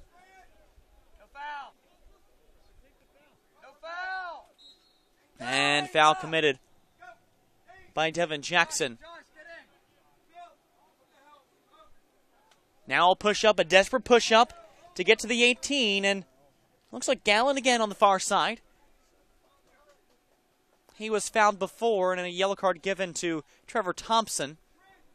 Well, Thompson right now has the game-winning goal as long as this scoreline stands, but we've seen goals in extra time in this tournament. Could this be for Scottsdale? They're bringing up Marikas, the keeper, into the 18, headed away. Have to push it back in. Inside and brought back out once again, and Marikas has to make a dash back toward goal to preserve his area. Now Cincinnati with a chance to move in. A long lead pass upcoming. And just a bit too far for the strikers coming in. And that was Jack Clark as well as Devin Jackson looking to capitalize. And now pressure being put on top of Marikas. Play has to move back into the Cincinnati end for Scottsdale to have a chance. 1 goal difference in extra time. Less than a minute left. Going to the far side, Gallon. This has to be the final push. To the inside, Ramirez toward goal, and that's picked up by Gallagher. And Gallagher now will take his time and slow things down. Not much time left. That could have been the last effort for Scottsdale in this game to award themselves a point and prevent themselves from going down 0-3 in the 3 games of round-robin play. The near side, McDaniel giving chase, and that ball will roll out of play before McDaniel can get there. A throw-in and 3 points looks very favorable. And that's the final whistle for the final game of both of these clubs. It'll be Cincinnati United Premier Gold 95-96 awarded the 3 points and the 1-0 victory over Scottsdale 96 Blackhawks Burke. Play was relatively even over the full course of the game, but it was the one chance created by Greg Bond, allowing Trevor Thompson to bank a ball off a defender and force the win and the 3 points. Again, that means that Cincinnati will claim 3rd place overall in Group A, mathematically eliminated from the next rounds. However, they get the bragging rights and get the important 3 points and momentum to end their campaign in the national championships. Well, on behalf of our entire production team, U.S. Youth Soccer, and all those at Turbo Sports Group, I'm Colin Shook. Again, the final score from the Maryland SoccerPlex on Field 14, Cincinnati United Premier Gold 95-96 1, and Scottsdale 96 Blackhawks Burke 0. We'll be back with more coverage from the 2014 U.S. Youth Soccer National Championships presented by the National Guard.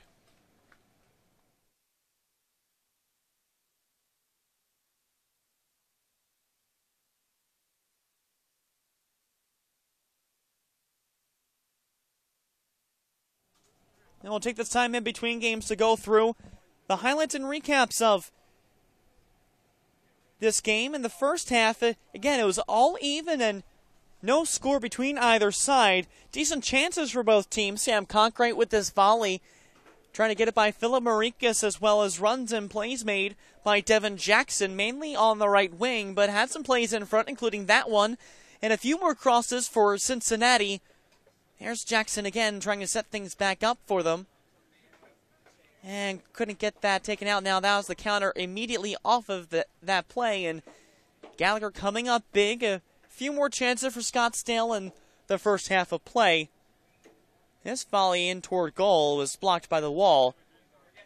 And again, the play up front was relatively strong, but even over the course of the first half, just couldn't find enough of an opening to get a clean shot, and maybe just looking for that perfect opportunity instead of taking chances toward goal. This one, a nice chance for Cincinnati, and nothing doing there. Jack Clark, the substitute, had a nice chance and went right over to Phil Marikas, who had to double back and make sure he had a grasp on that one. And chances from the wings for Scottsdale. Then another chance by Jack Clark. A second chance effort almost hit the post, but went well left of the net instead.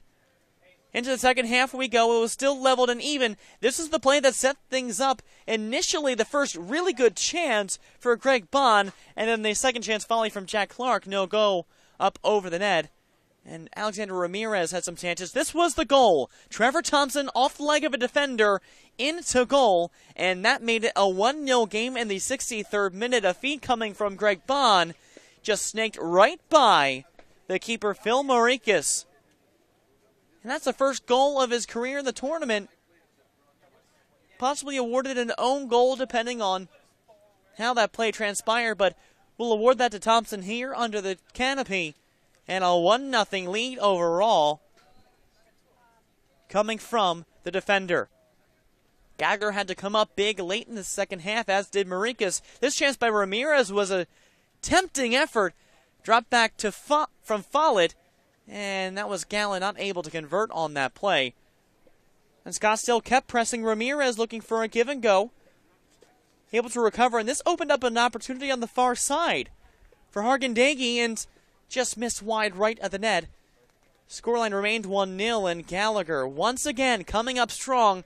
The initial block and then brought back out. And still chance after chance was taken away by both the defensive line and Gallagher. And final score once again from Field 14 of the Maryland SoccerPlex, 1-0 in favor of Cincinnati over Scottsdale. Back with more in a few moments for Game 2, coming up between CSA 2000 Lobos Rush Premier and United FA 2000 Elite.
We welcome you into the Maryland SoccerPlex in Field 14 at today's U14 Boys Contest from the 2014 U.S. Youth Soccer National Championships presented by the National Guard. Today's game features Collierville Soccer Association 2000 Lobos Rush Premier from Tennessee against United Football Academy 2000 Elite from Georgia. Colin Shuck, glad to be with you here from field number 14. We'll take this time to remind you that this presentation of the 2014 U.S. Youth Soccer National Championships are brought to you in part by the National Guard, the official armed forces branch of U.S. Youth Soccer and presenting sponsor of the National Championships. By Nike, the official supplier of U.S. Youth Soccer. By Capri Sun, the official ready-to-drink juice of U.S. Youth Soccer. By Turbo Sports Group, the official video streaming production company of the National Championships. And don't forget, you can order and purchase any broadcast from this year's event by logging on to turbosportsgroup.com. By Happy Family, the official on-the-go superfood of U.S. Youth Soccer. By Kohl's, the official department store of U.S. Youth Soccer. By Liberty Mutual Insurance, an official sponsor of U.S. Youth Soccer. By Nestle Nesquik, the official post-game drink of U.S. Youth Soccer. By Skills, the official player performance training sponsor of U.S. Youth Soccer. By Sports Authority, the official sporting goods retailer of U.S. Youth Soccer. By Wilson Trophy Company, the official awards, medals, and pins supplier of U.S. Youth Soccer. By the NSCAA, a proud partner of U.S. Youth Soccer, and Major League Soccer. U.S. Youth Soccer is the official grassroots partner of the MLS. While these two teams setting up for their final game in round-robin play in the U14 Boys Group A bracket, United right now had the benefit of having a 1-point lead over second-place Arlington Soccer Association with 1 win and 1 draw. 3 goals for and 2 against.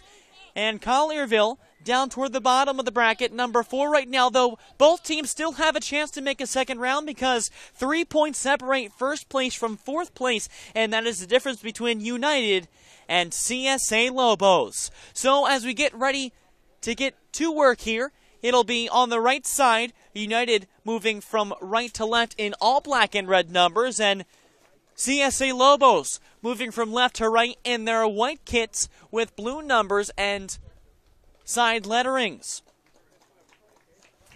Well, United the better road coming into it. They drew to Sporting Kansas City Academy 1-1 in their first game on Tuesday. For United, Andrew Carlton had the lone goal for the Academy in the 7th minute, but the tying goal by Jackson Wood in the 27th would curtail the 3 points for United against Sporting Kansas City, and in the second game yesterday against Arlington Soccer Association, the 2-1 victory helped by the game-winning goal from Carlos Reyes in the 51st minute, another tally coming from Alonzo Millsap. That came in the first half in the 11th minute. For CSA Lobos on the other side, they lost their first game to Arlington 3-1, and the lone goal for the Lobos came from Walter Solfker in the 63rd minute in the second half. At that point, they were down 2-1, and then a third goal was tacked on by Nelson Flores Blanco, who had 2 in that game. And then yesterday against Sporting Kansas City Academy, a 1-1 draw helped their case to stay alive for semifinal play on Saturday, and the lone goal from Kyle Heinz in the 56th helped gain them ground with a 1 point in yesterday's game. It'll start off with CSA Lobos, again moving from left to right. We're underway. For CSA Lobos, Victor Ramirez, wearing number 99, will be in goal in the green shirt. And off for United, Nico Chevaleskos in the all-orange uniform. And so we'll move. And a chance for a goal early on by Andrew Carlton of United goes wide left. And so we have our first goal kick coming just 25 seconds into this first half of play. It'll be 35-minute halves for a total of 70 over the course of this game compared to the 45 in the U18 bracket as a ball saved in by CSA Lobos. United trying to come back the other way. Lobos continuing the counterattack from their goal line. Back the other way once again. Carlton, who had that initial shot, comes up the near side. Carlton toward the corner flag. He stops and turns, looking to cross another cut back. A left-footed chance for Carlton in toward goal. Blocked in front. Another chance out front, and a miss kick made by United as Victor Ramirez picks up the loose change and tries to move things back up the field.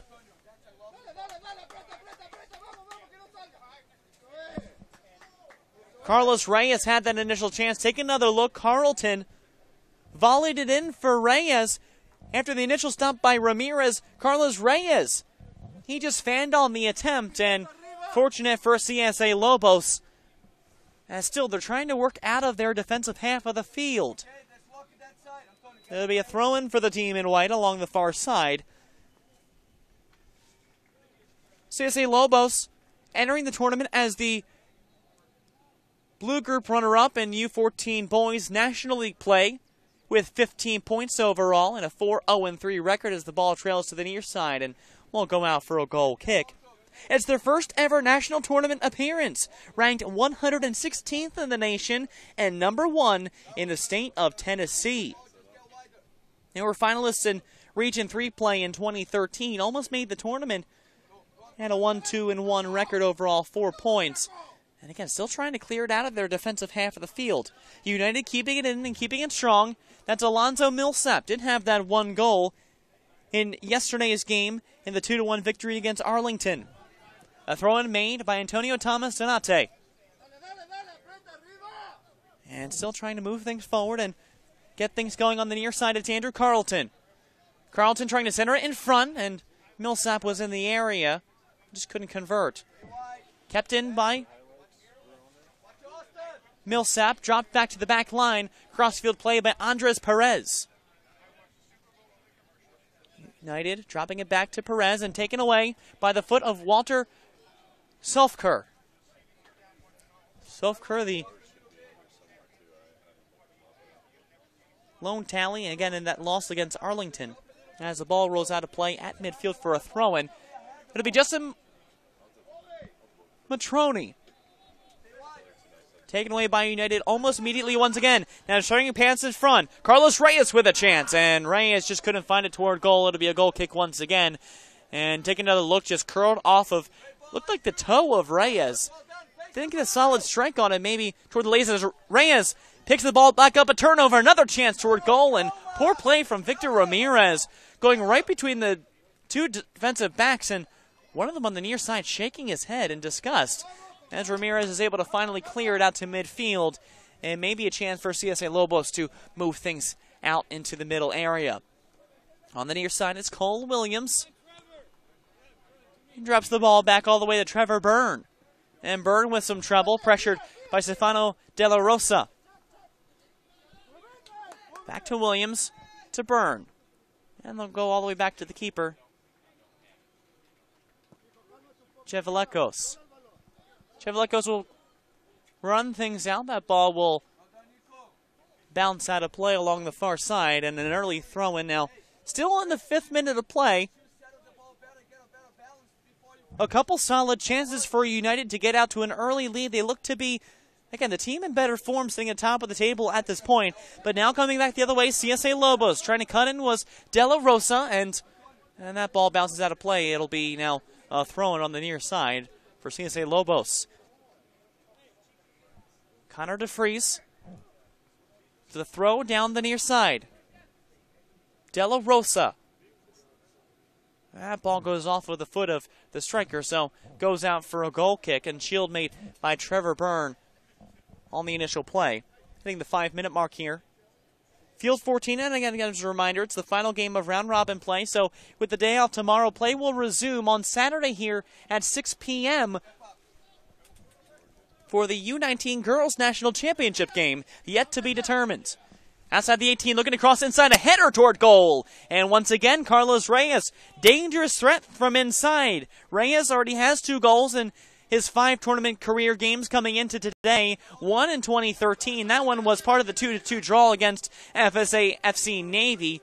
in the 7th minute, the first goal in that game. And again, as mentioned before, the game winner in the 51st against Arlington Soccer Association.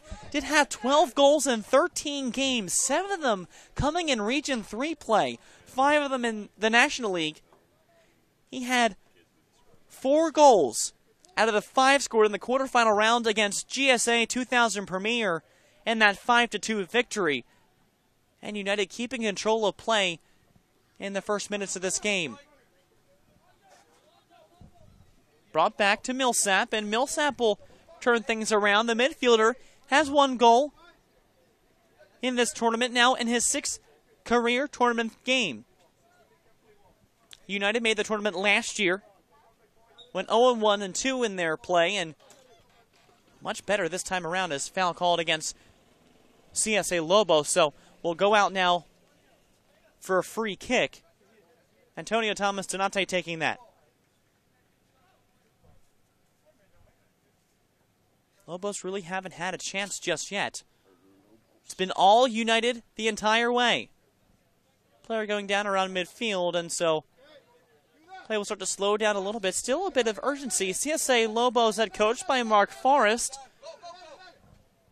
He's beckoning, and then on the other side, United head coach Jose Marcel Pino commanding his team. A feed looking for Andrew Carlton, couldn't find it, now that's in the near side. The centering pass coming from Carlos Reyes, and that'll go out of play for a goal kick. A lot of short passes, and the forwards staying up on that back line, trying to time all of their runs. And almost another turnover by CSA Lobos coming off a goal kick. That first one, Carlos Reyes almost put in the first goal of the game. Now to the near side, it is Reyes looking to center it in front for Carlton. And that's booted away by CSA Lobos. Trent McClough knocking that out of play. And so we will have our first corner of the game, and this goes for United. Andrew Carlton. Pass along the ground, back to Carlton, trying to center it in front, into the 6-yard box. A header toward goal. Another chance still alive, and kept in by Ramirez. And 2 or 3 heads put on the ball in that chance. Take another look off the far side. A couple, the last one to touch it was Ryan Farrell. And Farrell with that chance, just not enough power toward goal. Instead was drifting wide anyway, as Alonzo Millsap heads the ball back to Will Crane. And Crane still battling for the ball. Taken over by CSA Lobos, now up the near side, racing forward. And ball rolls out of play. Goes out for a throw-in. We're in quite the dangerous area over here. Ball's trailing toward the near side. He's coming out for it, Antonio Thomas Donate. He'll clear it up the near sideline. And there's a chance and room for a run now. Andrew Carlton. And Carlton can't keep it in play, though it was a favorable chance for United. So it goes out once again for another throw-in. This one going for CSA Lobos again.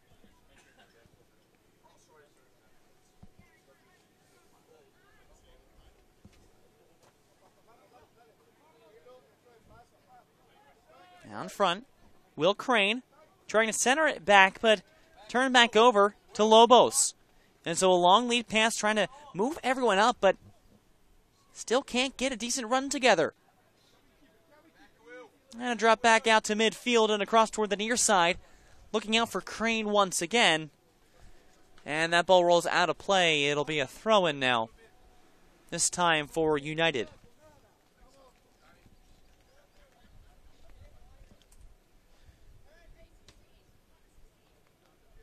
Play along the near side, and Antonio Thomas Donate doesn't have a goal, but is in his 6th appearance with United. Did have 1 goal in 13 games in Region 3 play in the 5-1 victory against NWAL Strikers. That came in the 38th minute. Chance here, right inside at the edge of the box. Knocked down on the play.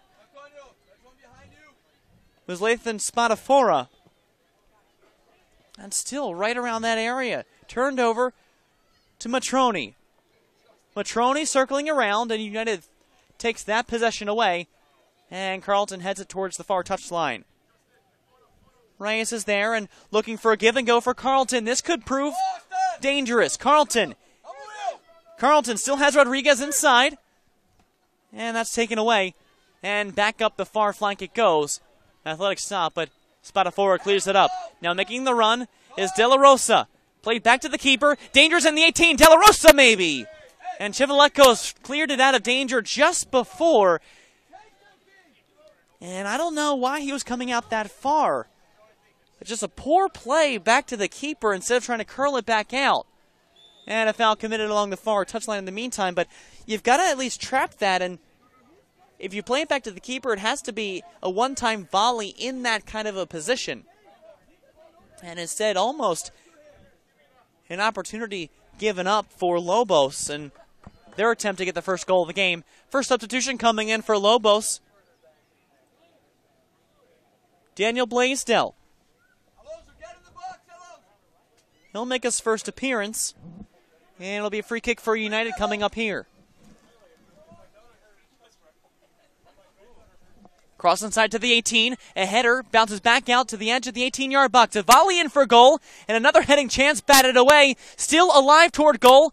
And going to the far side, picked up by Ramirez. Those two chances created by William Crane heading towards goal. And Ramirez able to stop it. Back out to the near side. A run being made by Lobos. Looking for a foul instead of playing the ball. Maybe not the right decision, but still fortunate for Lobos to keep it. Both teams looking just for a call to settle things down instead of continuing possession of the ball. De La Rosa giving in for Spadafora. And that foul committed by Lobos and will turn back over to United once again. Chivalekos takes the free kick, and it's been a series of runs for United. They've held most of the possession, especially in their attacking half of the field. A couple threatening chances, but nothing provided just yet for either squad. On the far side, it's Carlos Reyes, and knocked out of bounds by Justin Matroni. Reyes throws it in looking for Carlton. Carlton at the edge, trying to center in front for a head, and just skipped over the head of the advancing United player. Ball still live in play, and that goes out of bounds. The heading chance made by Austin Rodriguez. He had the clearing in the opening to do so. But still, Lobos fortunate that they haven't been able to connect just yet. So the goal kick coming from Victor Ramirez in his third tournament game in as many days, allowing 8 goals in 7 games in National League play and 2 clean sheets overall for Lobos. In National League play, they finished 1 point behind Raiders FC for first place in Group Blue. And Raiders FC, they're not having a lot of luck in Group B as the ball plays back to Ramirez. 0-2 in their first 2 days, a -4 goal differential. That's the worst among U14 boys heading into today's games. Now trying to move the ball back up is Lobos. Still struggling a bit. And ball goes out of play. United will retain possession along the near sideline. And ball played up, still volleying around. No one settling it just yet. Andrew Carlton swooping in with his green boots toward the corner flag, and no one's in that area. It will come out as a goal kick.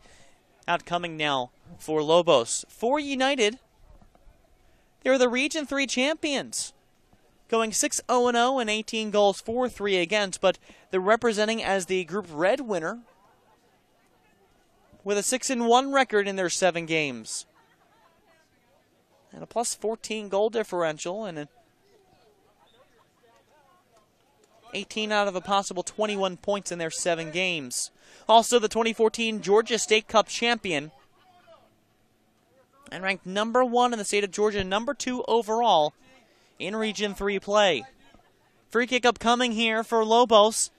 They try to move it upfield, and that's headed away by Andres Perez of United, and ball will now go toward the edge and out of play. Picking it up, Kyle Hines. Hines will look to continue things up off the far flank.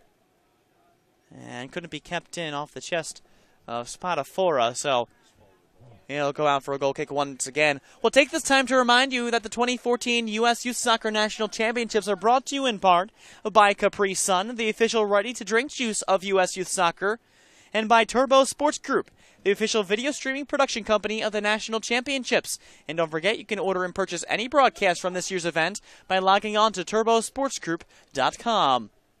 Chance for Austin Rodriguez, pursuing on the counter coming from the goal kick, and unfortunately couldn't make anything of it as the ball rolls toward the near sideline. Kept in, strong play made by Stefano De La Rosa. Goes all the way back to Nico Chevalekos. Up for United once again along the near side. It's Carlton. And he's tripped up on the play, and that foul committed by Connor DeFries. Making sure Carlton's okay. Free kick will come along the near touchline, taken by Antonio Thomas Donate. United has 10 of the 18 players returning from the 2013 National Tournament team and a member of the U.S. Soccer Development Academy. Carlton along the near side. Touched away by Daniel Blaisdell. And so another throw-in upcoming for Donate. Along the near sideline. A throw comes up, not settled just yet, and now taken down in high contact against a Lobos player. Trent McClough down. Fortunately, no contact up near the head. I've seen a few of those over the course of the tournament. As the first substitution for United looks to get ready to come in, Joshua Elizade. As the play goes out of bounds for a United throw. In the 18th minute here from, once again, field number 14. No score to speak of just yet.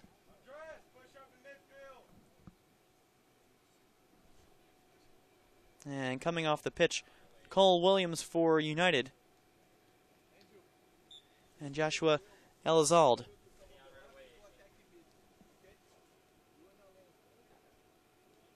Lobos has possession, going toward the 18, cut out by United. And now still trying to settle the ball and find momentum for either side in full possession.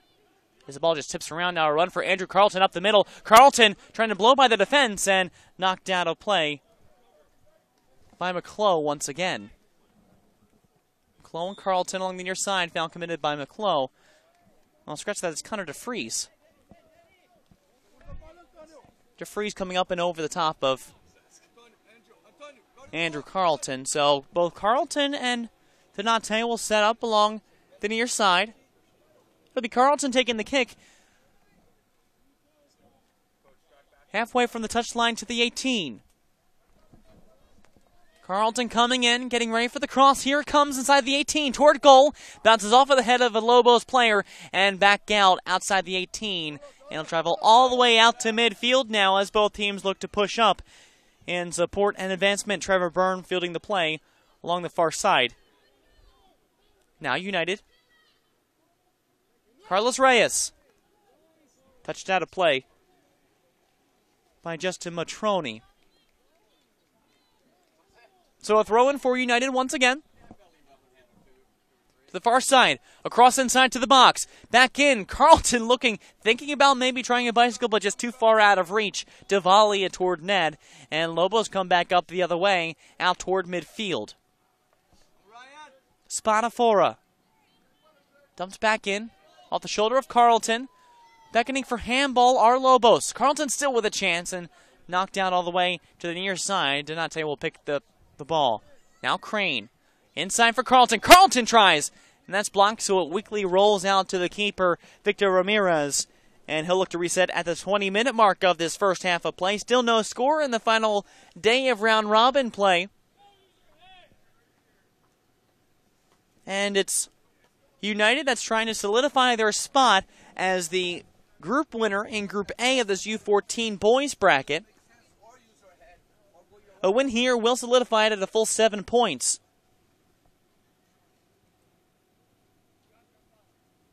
They have to at least draw here, because then that puts pressure on both Arlington and Sporting Kansas City, because if Sporting wins their game and they win by more than 2 goals and United draws, then Sporting would very possibly take the top spot, tied at 5 points, but a better goal differential. As Ramirez once again grabs the ball.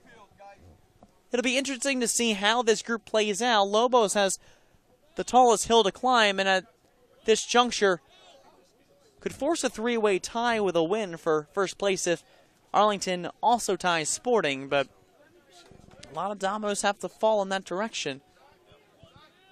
As a throw comes in along the near side, here's a chance for Lobos. Across inside the box, looking for a head. No one's there. Cleared out of play, and back out to Chris Brucker. Inside, bounced out by United. Now looking to counter here.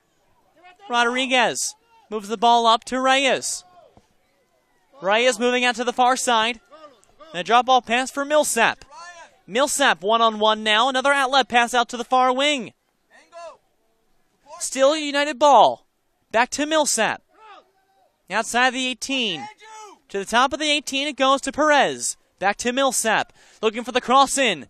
Players inside, headed away by Lobos. Still alive by Donate. One touch and a volley toward goal, going to the far post and in! What a blast from Antonio Thomas Donate to give United a 1-0 lead.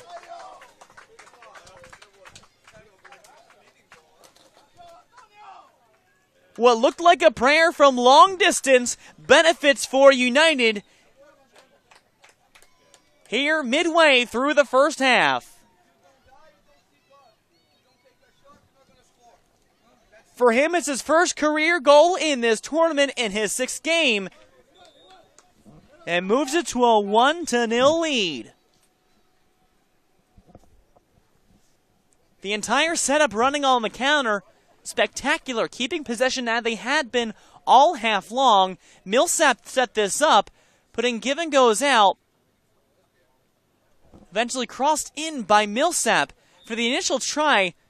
Good defensive stop upcoming from Daniel Blaisdell of Lobos, coming all the way back out, and after a couple touches, just a launch out to the far corner, and Ramirez was caught too far up to be able to make the stop. And another look at that goal. A touch off the knee and just a launch with a bit of curl going toward the far side. And a 1-0 lead as the ball coming back the other way. Another chance here for Lobos, and that was Carlos Rivera Peraza. And just couldn't get enough of a boot on it to hit it goalward. Now for a goal kick, and Nico Chevalekos.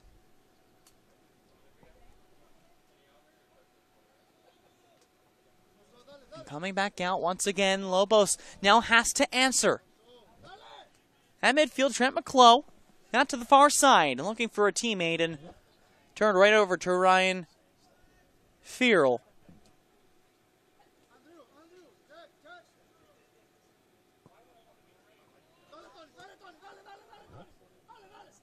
Blaisdell looking toward the box. Chevlekos comes out, headed toward goal. It's still open. There's still a chance for room, and finally cleared away by United and Trevor Byrne. There's a player down inside the 18 for Lobos. Possibly got to bring the trainers out for this one. In the 25th minute, and a beautiful goal from outside the 18 makes it a 1-0 lead for United. And for United, they scored first in every game they played thus far. Looks like Stefano De La Rosa down. Just some contact inside the 18.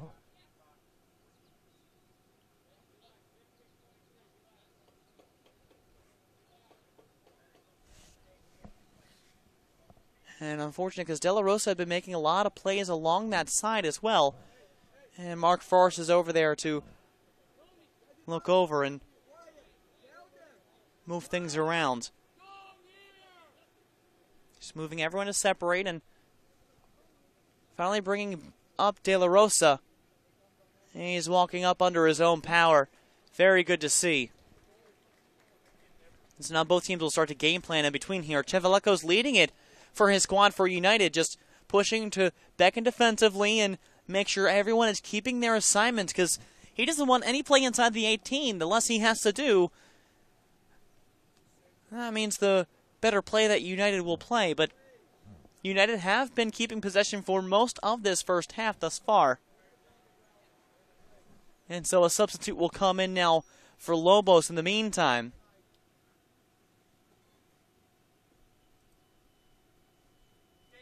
Emmanuel Chi.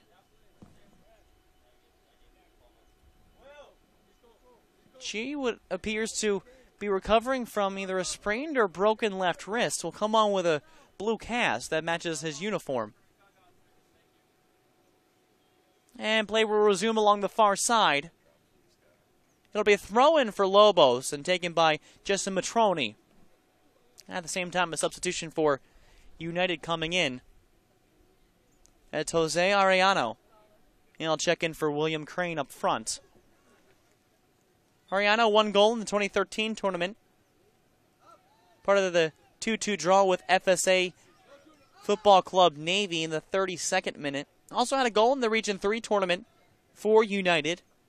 There's a third of 4 goals for United in the 4-0 victory over Hoover SC 2000.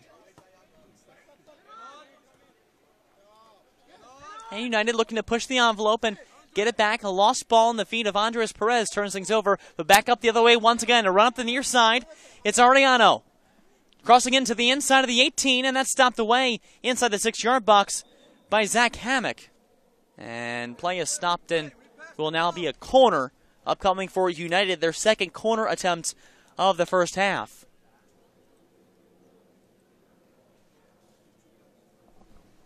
As a reminder, this tournament brought to you in part by Happy Family, the official on-the-go superfood of U.S. Youth Soccer, by Kohl's, the official department store of U.S. Youth Soccer, and Liberty Mutual Insurance, an official sponsor of U.S. Youth Soccer.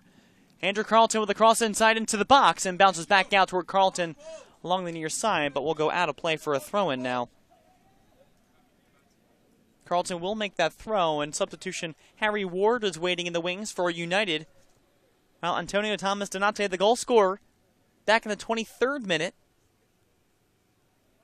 Gets things going. Lobos clears it out of danger. That's Daniel Blaisdell feeding up the near wing to Chi. He takes a tumble on the sideline. He's checking his hardened cast, and he's just a little bit upset that maybe that he got the cast dirty. The back of his uniform now splattered with brown dirt. As finally checking in Harry Ward.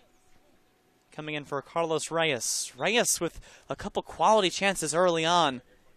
He just couldn't finish the chances that he had.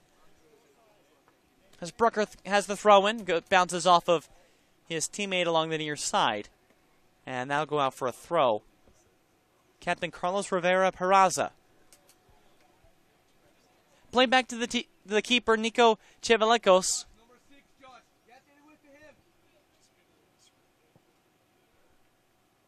And ball moves up about to the midfield.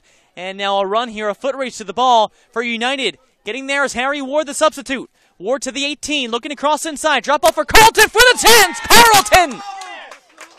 Andrew Carlton makes it a 2-goal lead now for United here in the 30th minute of play in the first half.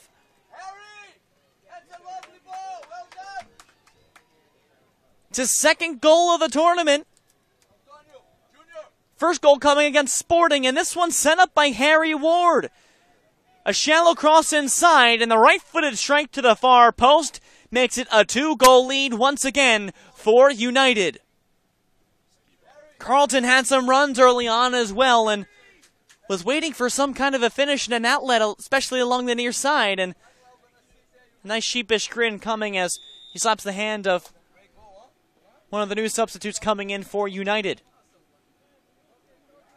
Well, Lobos wants to pressure now as we get to the waning moments of this first half of play into the 31st minute. Ball coming to the near side. And stopped out. It'll be a throw-in for Lobos on the near side. Chris Brucker. And cleared well out of play. Out to midfield.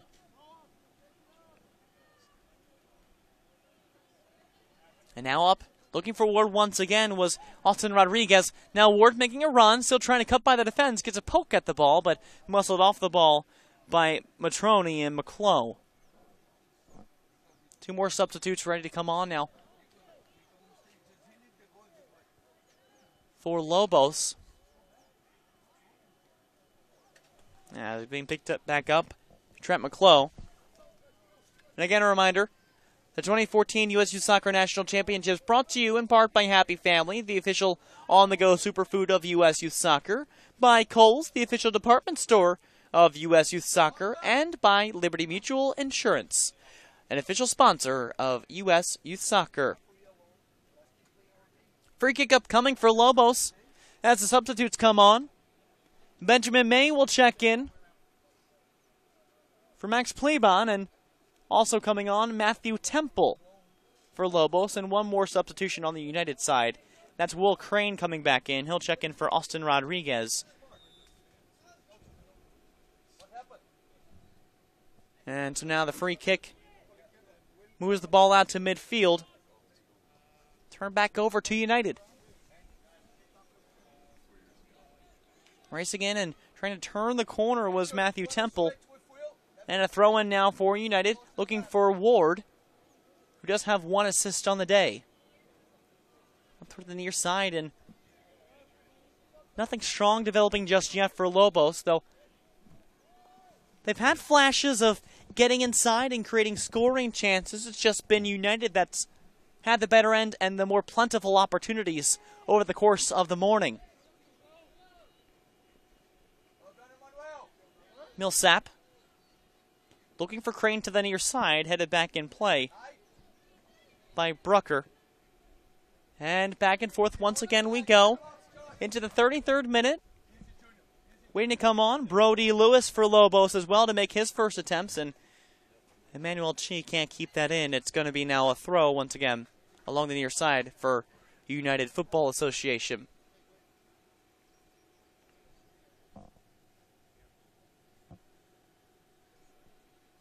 And substitution being made. Captain Justin Matroni coming out, and Brody Lewis taking his place in the back line along the left side of the field. Now volley up, and still trying to keep things up are Lobos, but United cutting it out and playing a bit better defensively as well as fundamentally. And Lobos trying to turn things around once again on the far sideline. Looking for an outlet. Still a chance here for Lobos. Rivera Peraza looking to cross as a cut back. Rivera Peraza still battling against Byrne.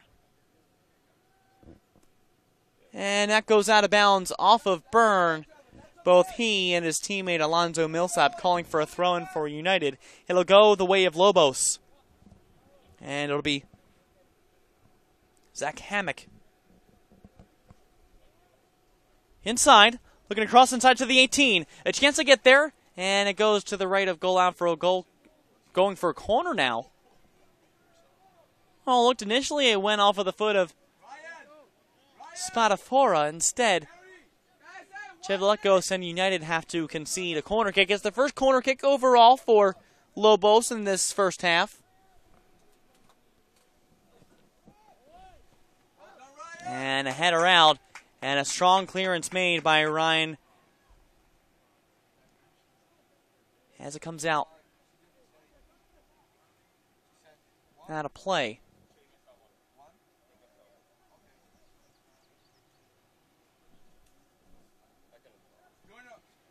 Out to the corner flag. And a foul whistled against Spadafora of Lobos, and the sun finally peeking out for the first time today as we reach into extra time.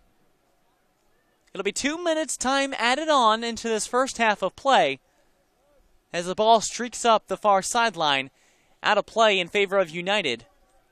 Now they have a chance to keep the ball running. Harry Ward will take the throw along that far side.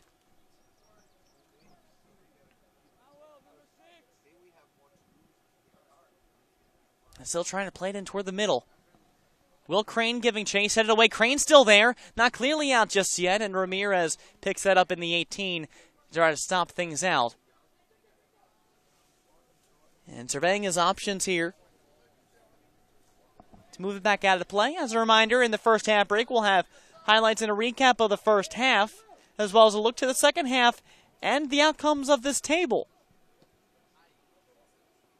As we move on, this production brought to you by the Turbo Sports Group Network.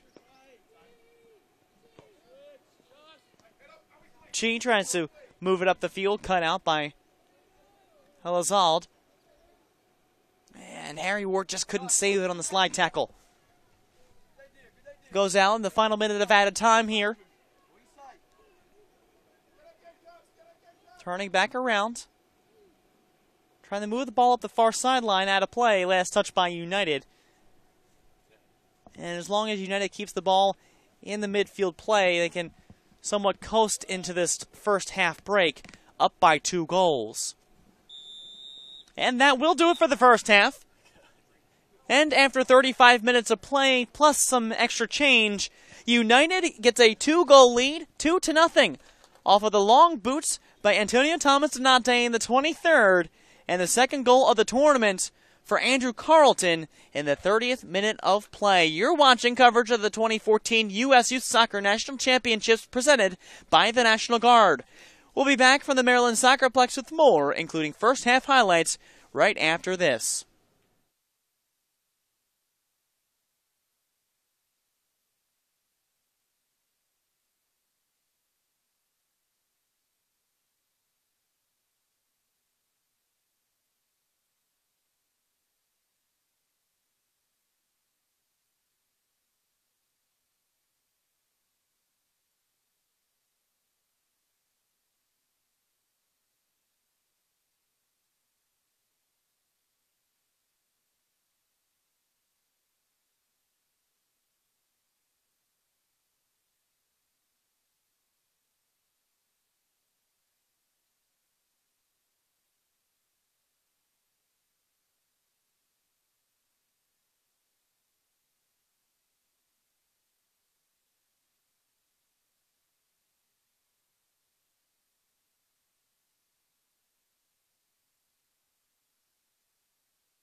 This presentation of the 2014 U.S. Youth Soccer National Championships are presented to you in part by the National Guard, the official armed forces branch of U.S. Youth Soccer and presenting sponsor of the National Championships. By Nike, the official supplier of U.S. Youth Soccer. By Capri Sun, the official ready-to-drink juice of U.S. Youth Soccer. By Turbo Sports Group, the official video streaming production company of the National Championships. And don't forget, you can order and purchase any broadcast from this year's event by logging on to turbosportsgroup.com. By Happy Family, the official on-the-go superfood of U.S. Youth Soccer.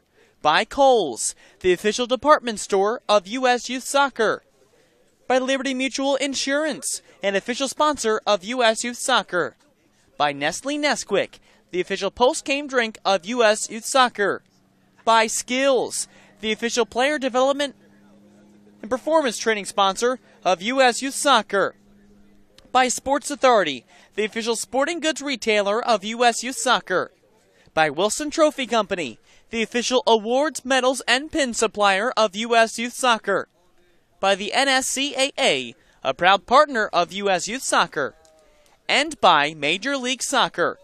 U.S. Youth Soccer is the official grassroots partner of the MLS. 2-0 scoreline after the first 35 minutes of play, and through the first 35, it's been all United FA 2000 Elite. From the outset, they had chances abundant over the course of the 35 minutes of play, a lot of them coming very close. This was one of the nearest chances for CSA 2000 Lobos Rush Premier, but taken away by Nico Chevalekos, the goalkeeper. And this was the first goal chance. Set up on the inside, bounce back out, and then Antonio Thomas Donate.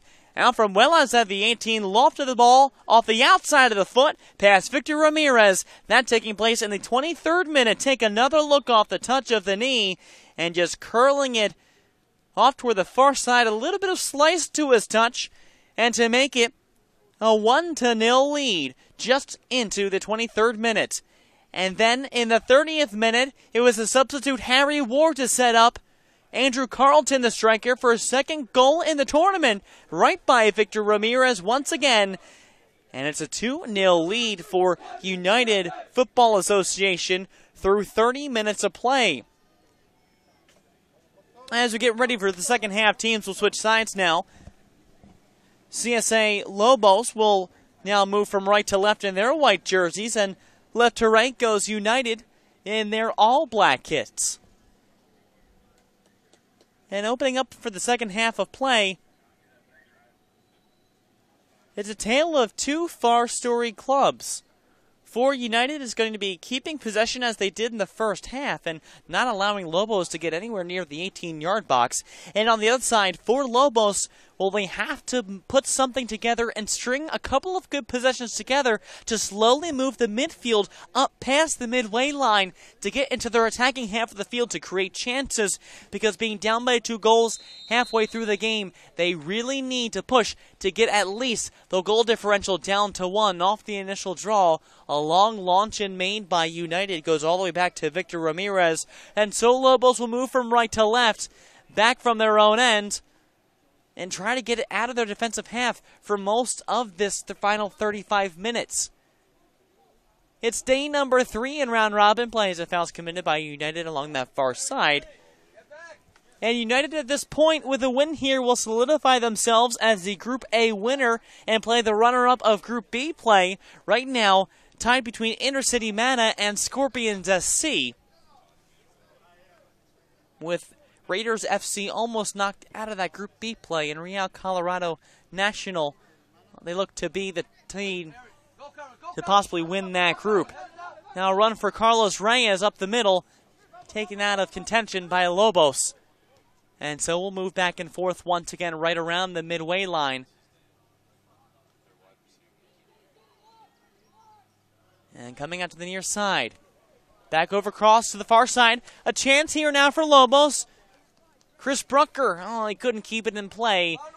The initial run made by Brucker on that, a nice idea, but it'll go out for a goal kick in the 37th minute of play.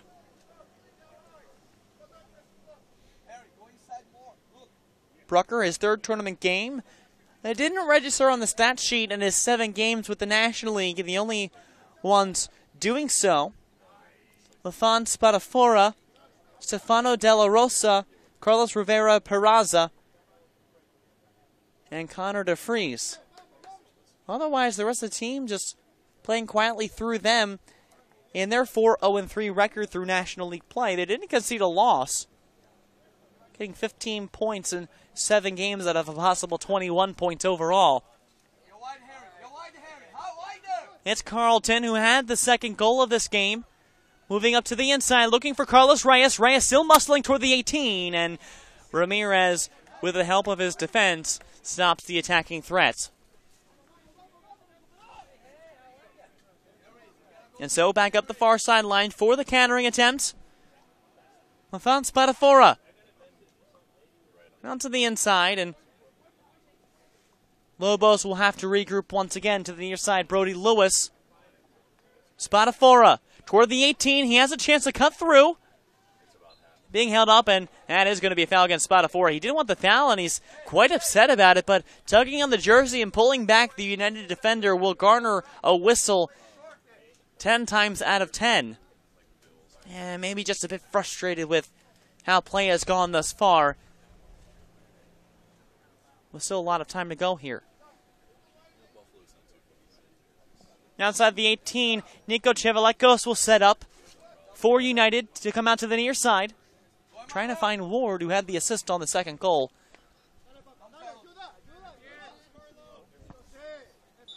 And play whistled down as a Lobos player goes down to the pitch. Trent McClough goes down again. A little slow to get up, a bit gingerly. Shaking off the mud and grass from his arms. As a free kick taken by Zach Hammock. Chested out into the midfield, and now the counter. Looked a bit dangerous for a moment. Now back to the far side once again. Around midfield, a long run for Ward. Ward has some room to run. Harry Ward at the 18. He touches, tries to cut back, and taken away by the defender Brody Lewis. Smart heads-up play to get all ball on that and stop the pursuit from Harry Ward. Very dangerous to the near side. Now looking for a cross is Andres Perez. He tries a chance at goal. Goes wide right, but stopped by Ramirez before it goes out of play. Here in the 40th minute. And ball bounces all the way back to the back line. The substitute coming on for Lobos. Had the next stoppage of play. Looks to be Justin Matroni. And play will stop along that far side. And the co-captain will look to come back onto the field. And it's going to be Trent McClough again. Coming off, and I'll correct myself, Brody Lewis. And Lewis, he's coming up limping, holding the back of his right leg, maybe his hamstring pulled. Making the run against Harry Ward and trying to stop another United threat. Goes back out of play. This one goes for the team in black, and still sitting quite comfortably are United. They're without Chris Goslin this season, who Best 11 award winner in 2013 in the U13 bracket out of 4 possible teams. And back up the far wing. Lobos battling for it, won by Jose Arellano. And back in. Lobos with a chance and headed away. Still alive if they can keep possession. And Carlton stops that advance. Now wide open play, and now is an ideal situation for Carlos Reyes to continue to follow the ball, but just lost track of it as it bounced off, going toward the keeper Victor Ramirez, who plays it back down. Now United the other way along the far touchline, trying to center it in front, and no one's in the area. Will roll out gingerly for a goal kick.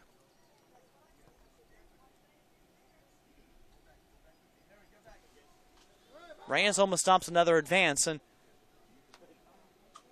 it's been all 11 players for United on the field at a time, really taking away everything from Lobos. Very slim chances for the team in white. Still trying to gain possession back. A missed kick, and Jose Arellano trying to go up the wing and runs out of play for a throw-in once again for United. It's Carlton. Carlton toward the 18 with some speed. Carlton cutting in with some room. Back in again. Carlton still with a chance. It's in! Andrew Carlton, his second of the game and third overall in the tournament, makes it a 3-0 lead here early on in the second half.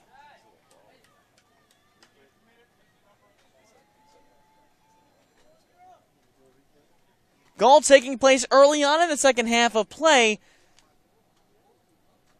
In the 43rd minute, it appears, as we take another look. Carlton shaking off one defender at the 18, blazing by another outstretched defender, and a chip right over the hands of Victor Ramirez. Again, his third goal of the tournament and second in the row of the game for Carlton.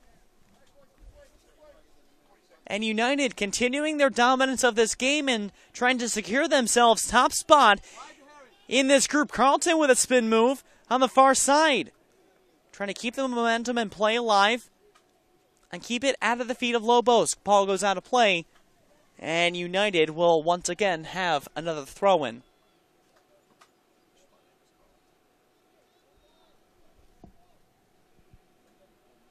Right around midfield.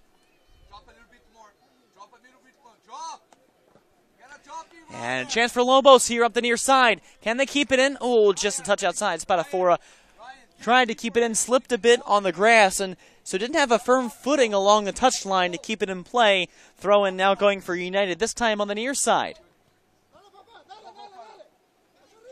Turn and go for Carlos Reyes. Has Carlton on the far wing. There he goes. 2 goals already. Carlton.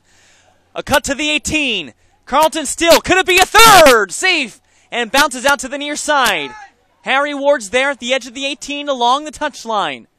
Crossing it inside. Chance still. Far side Carlton just goes by the foot of the striker and out of danger by Daniel Blaisdell. Whistle called against Lobos. And ball will be whistled back closer to the initial line than initially thought. Another look on that goal from Carlton, just moving right through, picking apart the defense all on his own. And United still dominant in the midfield area. They've completely taken over the neutral area. And because of that, they're taking their time developing play and moving the ball along and finding those runs up the wings. And it's been strong play from Carlton, who's definitely had the best form in this game overall. Still moving up the middle of the field. It's Perez. Perez tries. And out for a goal kick. Got a little hungry for goal as Alonzo Millsap will come back into the game. And he'll check in. He helped set up the first goal for United and initially centering the ball. And it's the initial goal scorer, Antonio Thomas Donate, coming off and maybe needing some ice for his right leg. Just behind the calf is Victor Ramirez still setting up for the goal kick, and Emmanuel Chi will come in for Lobos. Possibly the next stoppage. Ball whistled down. It looked to be a handball, so Lobos will push up front. Spadafora with the no-look chip behind him eventually finds the feet of his teammate on the far side. Looking still, Blaisdell. Up the far wing. Could be a chance for Lobos here. Cross into the 18. Spadafora's there, a header away. Still not out of danger just yet, as United able to clear it out. Carlos Reyes knocks it off the feet of a Lobos player. It'll go out for a throw. Look to be Trent McClough. And it'll go out for a throw. Now United along the near side. And it comes out for a throw-in.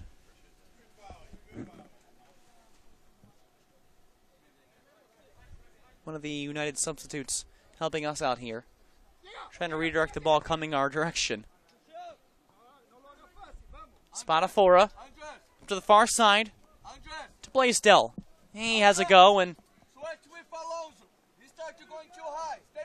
it goes to Chevalekos, who's just taking his time and waiting for someone. This time it was Spadafora to come up and try to contest with him. Now up the middle.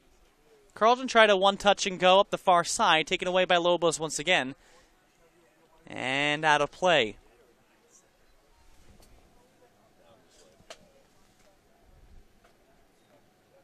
Lobos Rush, part of 4 tiers of competition in the Collierville Soccer Association.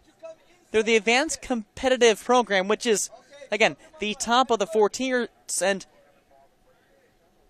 Collierville Soccer Association is the largest youth soccer club in Tennessee. As Matthew Temple will check in, speaking of Lobos, coming in for Walter Sofker.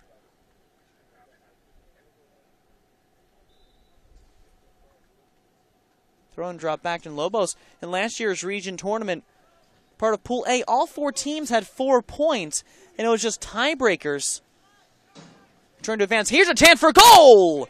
Saved by Chevalekos on a nice strike from Justin Matroni outside the 18. Possibly the best chance for Lobos thus far in this game. And that'll come out for a corner kick. It's the first one of the second half, coming decently in, and a beautiful save by Chevalekos with another couple looks again. Ball played inside, cleared out by United, and the threat is minimized. Get organized. Pick your man. To the near side, up the near wing. Spadafora trying to cut in. That's cut out by Trevor Byrne and knocked out of play. Maybe a little unhappily, but it'll be a throw-in instead of a corner, which is a good sign overall for United.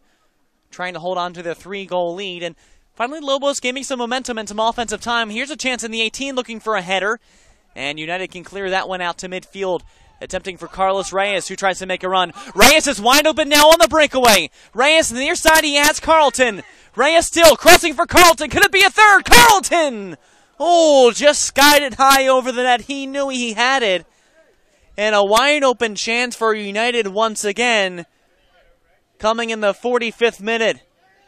Reyes off the exchange and a turnover, and maybe aimed just a bit higher on the ball, but the right idea from Reyes and Carlton. As ball just nestles now around midfield. Throwing going to be taken out by Lobos, and Ramirez maybe back in goal a bit concerned. Lobos midfield and defense hasn't been the strongest today. And another chance for a run for United. Still around midfield right now. Going toward the far side, it's Carlton. Andrew Carlton with the second and third goals today. One coming in the first half, the other the second. Racing toward the middle to Reyes. A drop ball for Carlton once again. At the 18, Carlton for Reyes. That's stopped by the defense for the moment. Carlton still with a chance. Reyes now, and a near side shot by Ward. Save made by Ramirez. Creating a decent chance in what seemed to be bleak. Harry Ward already has an assist on the day. Wanted to get in the goal column, bouncing off the foot of Reyes. And it needed to be Ramirez. As Trent McClough, for the second time today, comes up limping. Seems to be the right ankle or right leg in some form. As a corner chance now for United, their first of the second half and third overall of the game. It'll be Andrew Carlton. The cross inside, looking for a head, comes back out to the top, Millsap. Millsap still with it, bounces it back out for Carlton. Maybe another chance to cross in, cuts to the corner flag. Inside volley, toward the back post, Reyes still, and Ramirez picks that one up. Reyes had a chance to cross it in, and now Lobos is going to try to counter. Spadafora creates some space, and the head of the defensive player from United, and finally the boot of the same player, moves things around as 3 substitutes will be coming in for United in the coming moments. Reyes with the turn to the outside of the 18. Reyes cutting toward the touchline, back inside and knocked away by McClough as Reyes recovers. Inside to the 18 still. It's Rodriguez. Out to Carlton. Carlton with a chance, blocked in front. Reyes still. And once again, it's McClough clearing away the threat. Volley back in. Harry Ward tries to come in, and it goes right to Victor Ramirez and played out to the near side. Hustle time for Lobos. Up to midfield. Through the middle of the field. Blaisdell, he goes down in a heap once again, and looks like he's holding maybe his ring finger on his right hand. And it's the finger that's taped up already.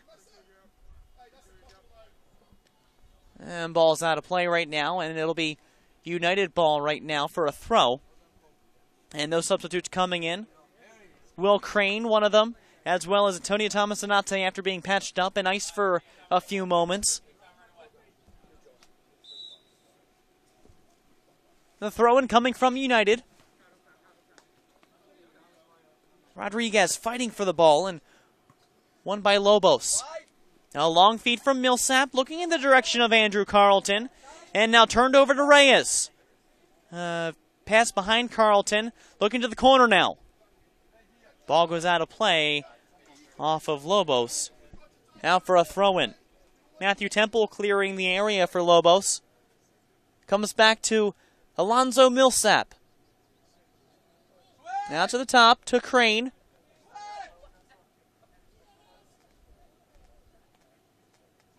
Still playing in the area, now Carlton. Now looking for a runner. Carlton comes in, he's tripped up just outside the box, and that will be a free kick from that area on the contested play, and no cards given. Just a hard tackle made by the defensive backs, and so now in the 54th minute, and a chance for Carlton once again. Goals in the 30th minute and 42nd minute for Carlton. Setting up for the short free kick in the set piece. He'll wait and setting up along with him Antonio Thomas-Anate. The 2 goal scorers right next to one another. It will be Carlton. 6-man wall. Carlton curling it to the far side, and that'll go out for a goal kick as substitutions come in. We'll remind you that the 2014 U.S. Youth Soccer National Championships are brought to you in part by the National Guard, the official armed forces branch of U.S. Youth Soccer and presenting sponsor of the National Championships, by Nestle Nesquik, the official post-game drink of U.S. Youth Soccer, by Nike, the official supplier of U.S. Youth Soccer, by Skills, the official player performance training sponsor of U.S. Youth Soccer, and by Sports Authority, the official sporting goods retailer of U.S. Youth Soccer. Here from Field 14, final day of round robin play, and temperatures are the coolest they've been in the past 3 days, going from one extreme to another. But now United and Andrew Carlton with a chance in the 18. Carlton, could he make it a third? It is! Carlton with a trio of goals makes it a hat trick now. And it's 4-0 United.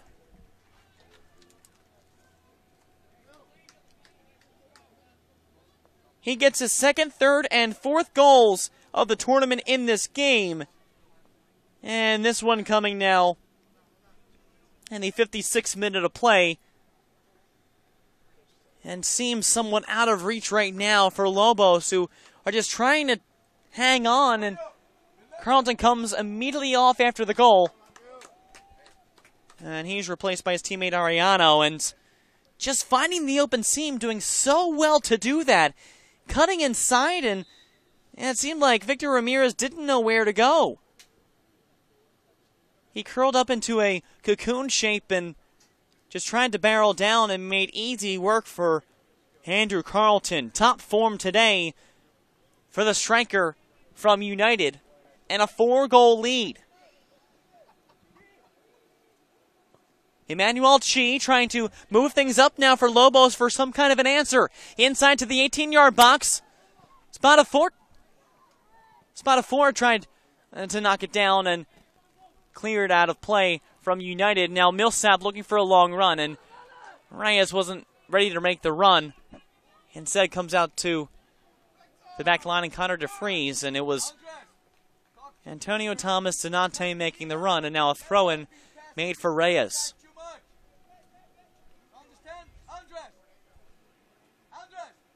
Reyes with the throw, knocked back out by McClough, and we'll have another one, this one closer to the corner flag for United. We saw the play in the first half from United. They were dominant and didn't allow many opportunities for Lobos. In the second half, it's become even worse for Lobos as Reyes takes a chance at goal. It's in! What a shot from Carlos Reyes from long distance, blasting right by the frozen Victor Ramirez, and now 5-0 lead. We're still in the second half. Boy, what a blast from Reyes.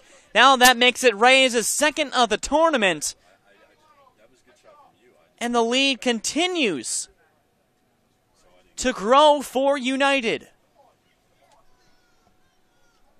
And coming in, there'll be another change. Kyle Heinz will come back in for Lobos. Just a couple minutes apart as well. 56th minute goal and a 58th minute goal. Open up the lead. That now makes it 3.5 for United. Looking to be a blowout. As you take another look at Ramirez, just froze. I believe he guessed that ball was going out instead of making the commitment to go over to make the play. That's just a poor play on the keeper's part. And United making an extra exclamation point, and trying to pour it on here. And taken out after almost a nice sliding tackle by Reyes to take the play back for United.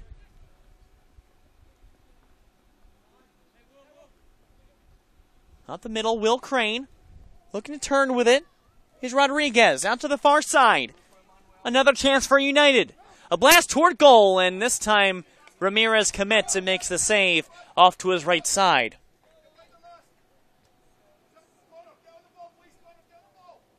At this stage of the game, you have to, as a keeper, with every fiber of your body to try to make this, and this is a chance for Spatafora. He's in all alone. Spatafora leaps it up and over, and that one goes in. Lafon Spatafora, he tacks one on for Lobos, and it's now a 4-goal deficit at 5-1. And Nico Chevalekos is still down after the play, and that goal coming in the 60th minute, the first one for Lobos of the day. It's number 3. And his first goal, and a nice leap, and that cannot be a foul against Spatafora. He made an initial run, juking out the defender, and just a nice soft toss over Chevaleko. And again, his first goal of the tournament, and finally Chevalekos gets back up, and goals aplenty in this game. It's still a 4-goal lead, but maybe some confidence upcoming for Lobos. Finally getting a long run and being able to put a couple pieces together as United will touch off.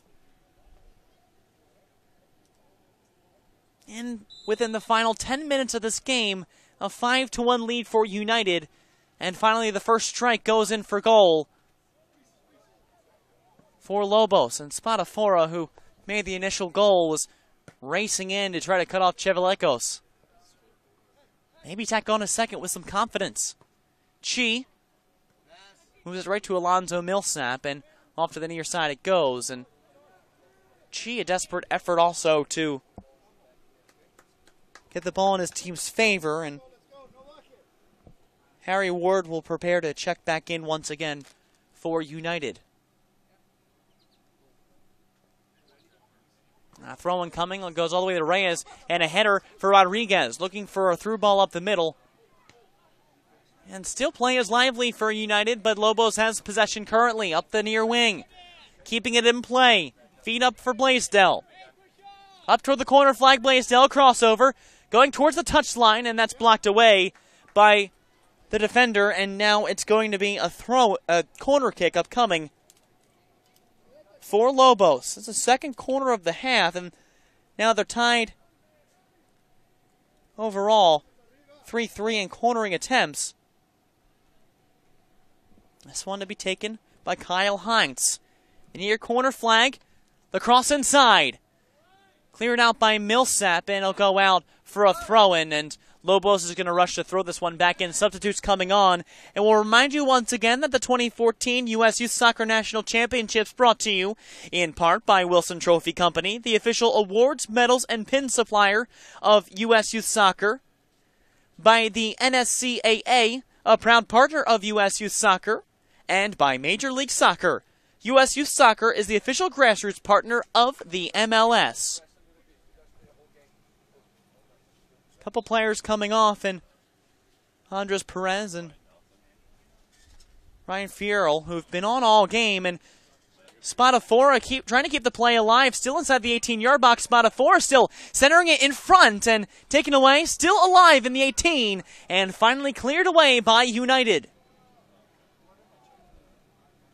Spadafora may be small in stature, but lively in athleticism and enthusiasm, still trying to rally his team ahead.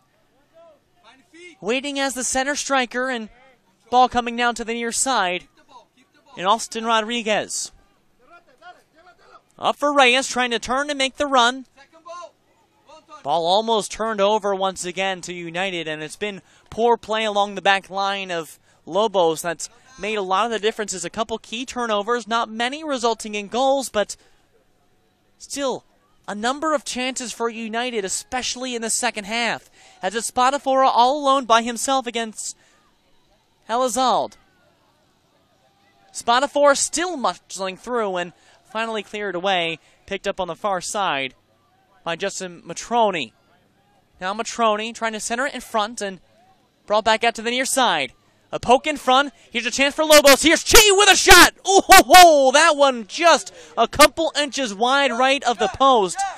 Chevalekos wasn't going for it, but Chi with a golden opportunity to make it a 3-goal game. Just a little too much curl, but a beautiful strike from Emmanuel Chi.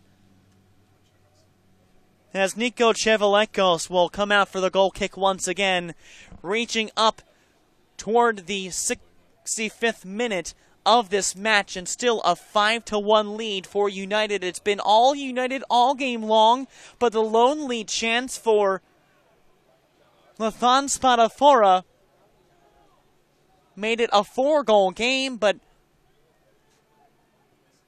the 4-goal lead may just be enough.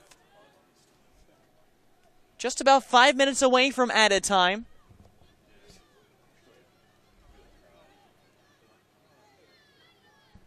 And still now, around midfield, Lobos trying to gain possession of the ball and keep it to move it up, but United still cutting out the danger. Up the middle, it's Matroni, and again losing possession, moved off to United once again. Cole Williams dumps it off, now to the near side to Millsap, coming over to Emmanuel Chi. Chi takes on possession at midfield. And trying to find back his teammates for United around midfield, but Lobos cutting across and trying to continue their runs. Player taken down from behind, and an enraged Lobos player. I don't know if it's at himself or the fact that there was a foul called. And that's Antonio Thomas Donate down on the pitch. And I think it was Carlos Rivera Peraza. Incredibly frustrated at the results thus far. Chevalekos will bring it out to the near side. And trying to turn and go on the near side, Alonso Rodriguez. Still muscling off, and Lobos is all up and over the back of Rodriguez. And volley back down the near sideline and out of play. And with a 4-goal lead and a possible win in sight for United, they'll win Group A and play the runner-up of Group B on Saturday morning. Ball rolls out once again, and will go out for a throw.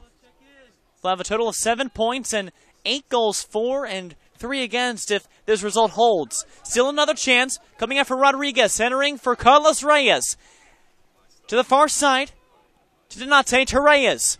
Edge of the 18, he's waiting, looking for a lead opening. Reyes still, and cut away by Lobos at the edge of danger.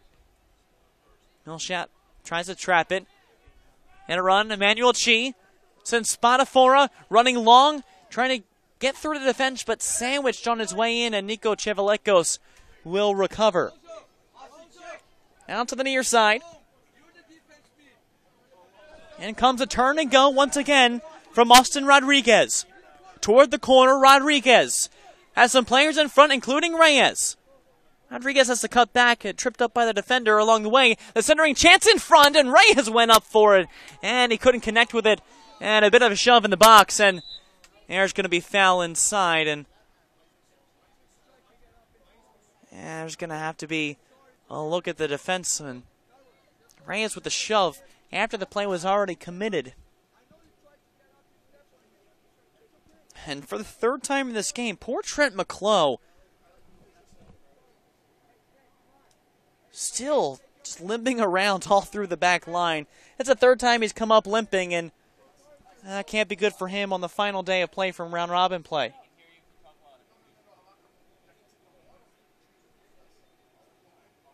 And McClough still limping and pleading to the head referee to make a call or to make a card here. And we'll wait to see what occurs. It's going to be, I believe, a free kick over here inside the 18-yard box, and Victor Ramirez will take it now. Time winding down in the final 5. It's going to be taken now by Connor DeFries. Up the middle and turned over almost immediately to Reyes. Second time off of a free kick inside the 18, and Reyes coming leaping in. And ball moved out of play on the far side. It'll be a throw-in for Jose Arellano, and another substitution coming in.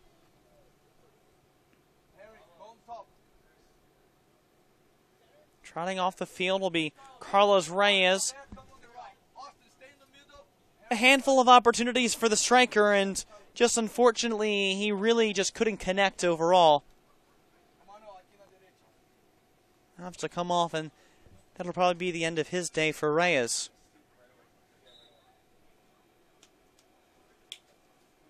So a throw-in for United. Rodriguez, he tries a shot at goal, goes wide right. And a goal kick now, and Lobos will have to rush to push forward, and another look at that chance, and maybe trying to get some success of Donate as well as Carlos Reyes. Reyes went with the goal. The game-deciding goal right now, as 1 minute is shown at midfield for extra time. The deciding goal comes off the boot of Andrew Carlton. It was his first of 3 on the day, off the feed from Harry Ward late in the first half. As the scoreline reads 5-1. Another chance for Spadafora, the lone goal for Lobos. He's sandwiched out of play and cleared out by United. As in the distance, the U14 girl squads preparing for their game coming up at noon here from Field 14. It'll probably be after the conclusion of this one in about 30 minutes. And Chevalekos calls everyone off, and now he'll take his time to move things away. Into the final waning seconds of this one, United with the commanding lead and looking to solidify themselves as the winner of Group A and the U14 Boys bracket. One last-ditch effort to tack on another. A run to the far side, Austin Rodriguez to the corner flag. Taken away by Connor DeFries, and will be another corner. Could look just to hold off the ball. And a handoff toward that far side. Back to Jose Arellano, crossing in for the Shrieking Runners. It goes right to Ramirez, and that's going to do it. After a full 70 minutes of play, United Football Association 2000 Elite from Georgia, they win Group A with 7 points thanks to a 5-1 victory over Collierville Soccer Association 2000 Lobos Rush Premier from Tennessee. It comes off the wings of striker Andrew Carlton, who gets a hat trick in this game. Also the game-winning goal in the 30th minute from a feed from Harry Ward overall. And things were just on the up and up for United Football Association through the entire breadth of this game. Just seemed that Lobos couldn't come back and commit back into getting the ball a lot into offensive play. United dominated throughout midfield and kept the ball in striking distance. And a couple favorable strikes, especially from outside the 18, coming from a pair of players, again, plus the trio from Andrew Carlton, really made the difference in this game. So that'll end Lobos' tournament play at 0-2-1. That'll equal their same total as last season. And United Football, they go to 2-0-1, getting 7 points with 8 goals and 3 against. They win Group A. We'll take one final look at the highlights from this game, and as mentioned before, United, well, they had possession through the entire turn of the game. Carlos Reyes had an early chance set up by Carlton, as well as this one. He just towed wide right of the net. A couple heading chances. He would have a chance later on in this game. We'll get back to that. But still, United with chance after chance after chance. That one coming from the head of Ryan Fierro. And this was almost a mistake by Nico Chevelekos that allowed for an early goal from Lobos. Alonzo Millsap helping to set up play along the far side. Harry Ward in the area and moving along. This is what helped set up that goal. Millsap cutting to the outside and creating space and room for his teammates. As Millsap will cross it in inside the 18, headed away by Daniel Blaisdell, but coming out for the first goal of the game, Antonio Thomas Donate from well outside, a slice to the outside corner, made it a 1-0 lead in the 23rd minute of this game. Take another look at the setup here. It was Andres Perez with a smart decision to go back over to the Millsap, who was pleading for the ball, coming out inside. And after the initial clear on the play, it was a strike from the midfielder from long range after a touch off his chest and his knee to give his squad the 1-0 lead, again just inside the 23rd minute. One more look at that. Beautiful fundamental setup, and you couldn't ask for more from long distance. And Victor Martinez just caught well out of the reach of that. It's a 1-0 lead. Again, 23rd minute. As we go later on, Harry Ward setting up this play for Carlton out to the far post. That's the first goal of the day and second of the tournament for the striker Andrew Carlton, in top form today to make it a 2-0 lead. And then Carlton once again, this one in the second half, blazing through 2 defenders right over the outstretched arm of Ramirez. Second on the day, second in a row, third of the tournament in the 43rd minute to make it a 3-0 lead for United. Another look again, even though he was tussled a bit on the way in. An easy move for the striker to get his second. A nice solid chance by Spadafora. A nice save by Chevelekos. And now Carlton, he had a chance for a third set up by Carlos Reyes and just couldn't find the top part of the goal. Now back to the near side, muscling through was Carlton. A chance here for Harry Ward for one of his own, and a save by Victor Ramirez. And off the corner kick from Carlton, coming in towards center.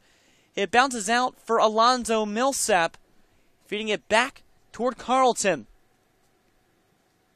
And waiting a plentiful opportunity to try to head it towards goal, and that was Reyes once again in the area, not able to convert. And Andrew Carlton, a poke pass by the keeper, made it a 4-0 lead, his third of the game, fourth of the tournament. That's the trio for the striker. And one of the biggest leads of the game, just beautiful play alongside, just outside the 6-yard box to make it a 4-goal lead for United. Seemed all but too easy, especially over the course of the second half. And there's that long look off the latter part from the strike from Carlos Reyes that completely froze Victor Ramirez to make it a 5-goal game. And the lone goal for Lobos coming from Lathan Spadafora right over Nico Chevalekos to make it a 5-1 lead now for United in the 60th minute. But that will be all that Lobos could muster. They'd have some chances, and this was the best one that didn't go in. Emmanuel Chi, a solid strike, and from long distance, a couple shots at their own for United. And that's where we end up. 5-1 victory for United. Football Academy 2000 elite from Georgia. They win Group A thanks to their win over Collierville Soccer Association 2000 Lobos Rush Premier. On behalf of our entire production team, U.S. Youth Soccer, and all those at Turbo Sports Group, I'm Colin Shuck. Again, the final score from the Maryland SoccerPlex on Field 14, it's United 5 and Lobos 1. We'll be back in about a half hour with more coverage from the 2014 U.S. Youth Soccer National Championships presented by the National Guard through Turbo Sports Group.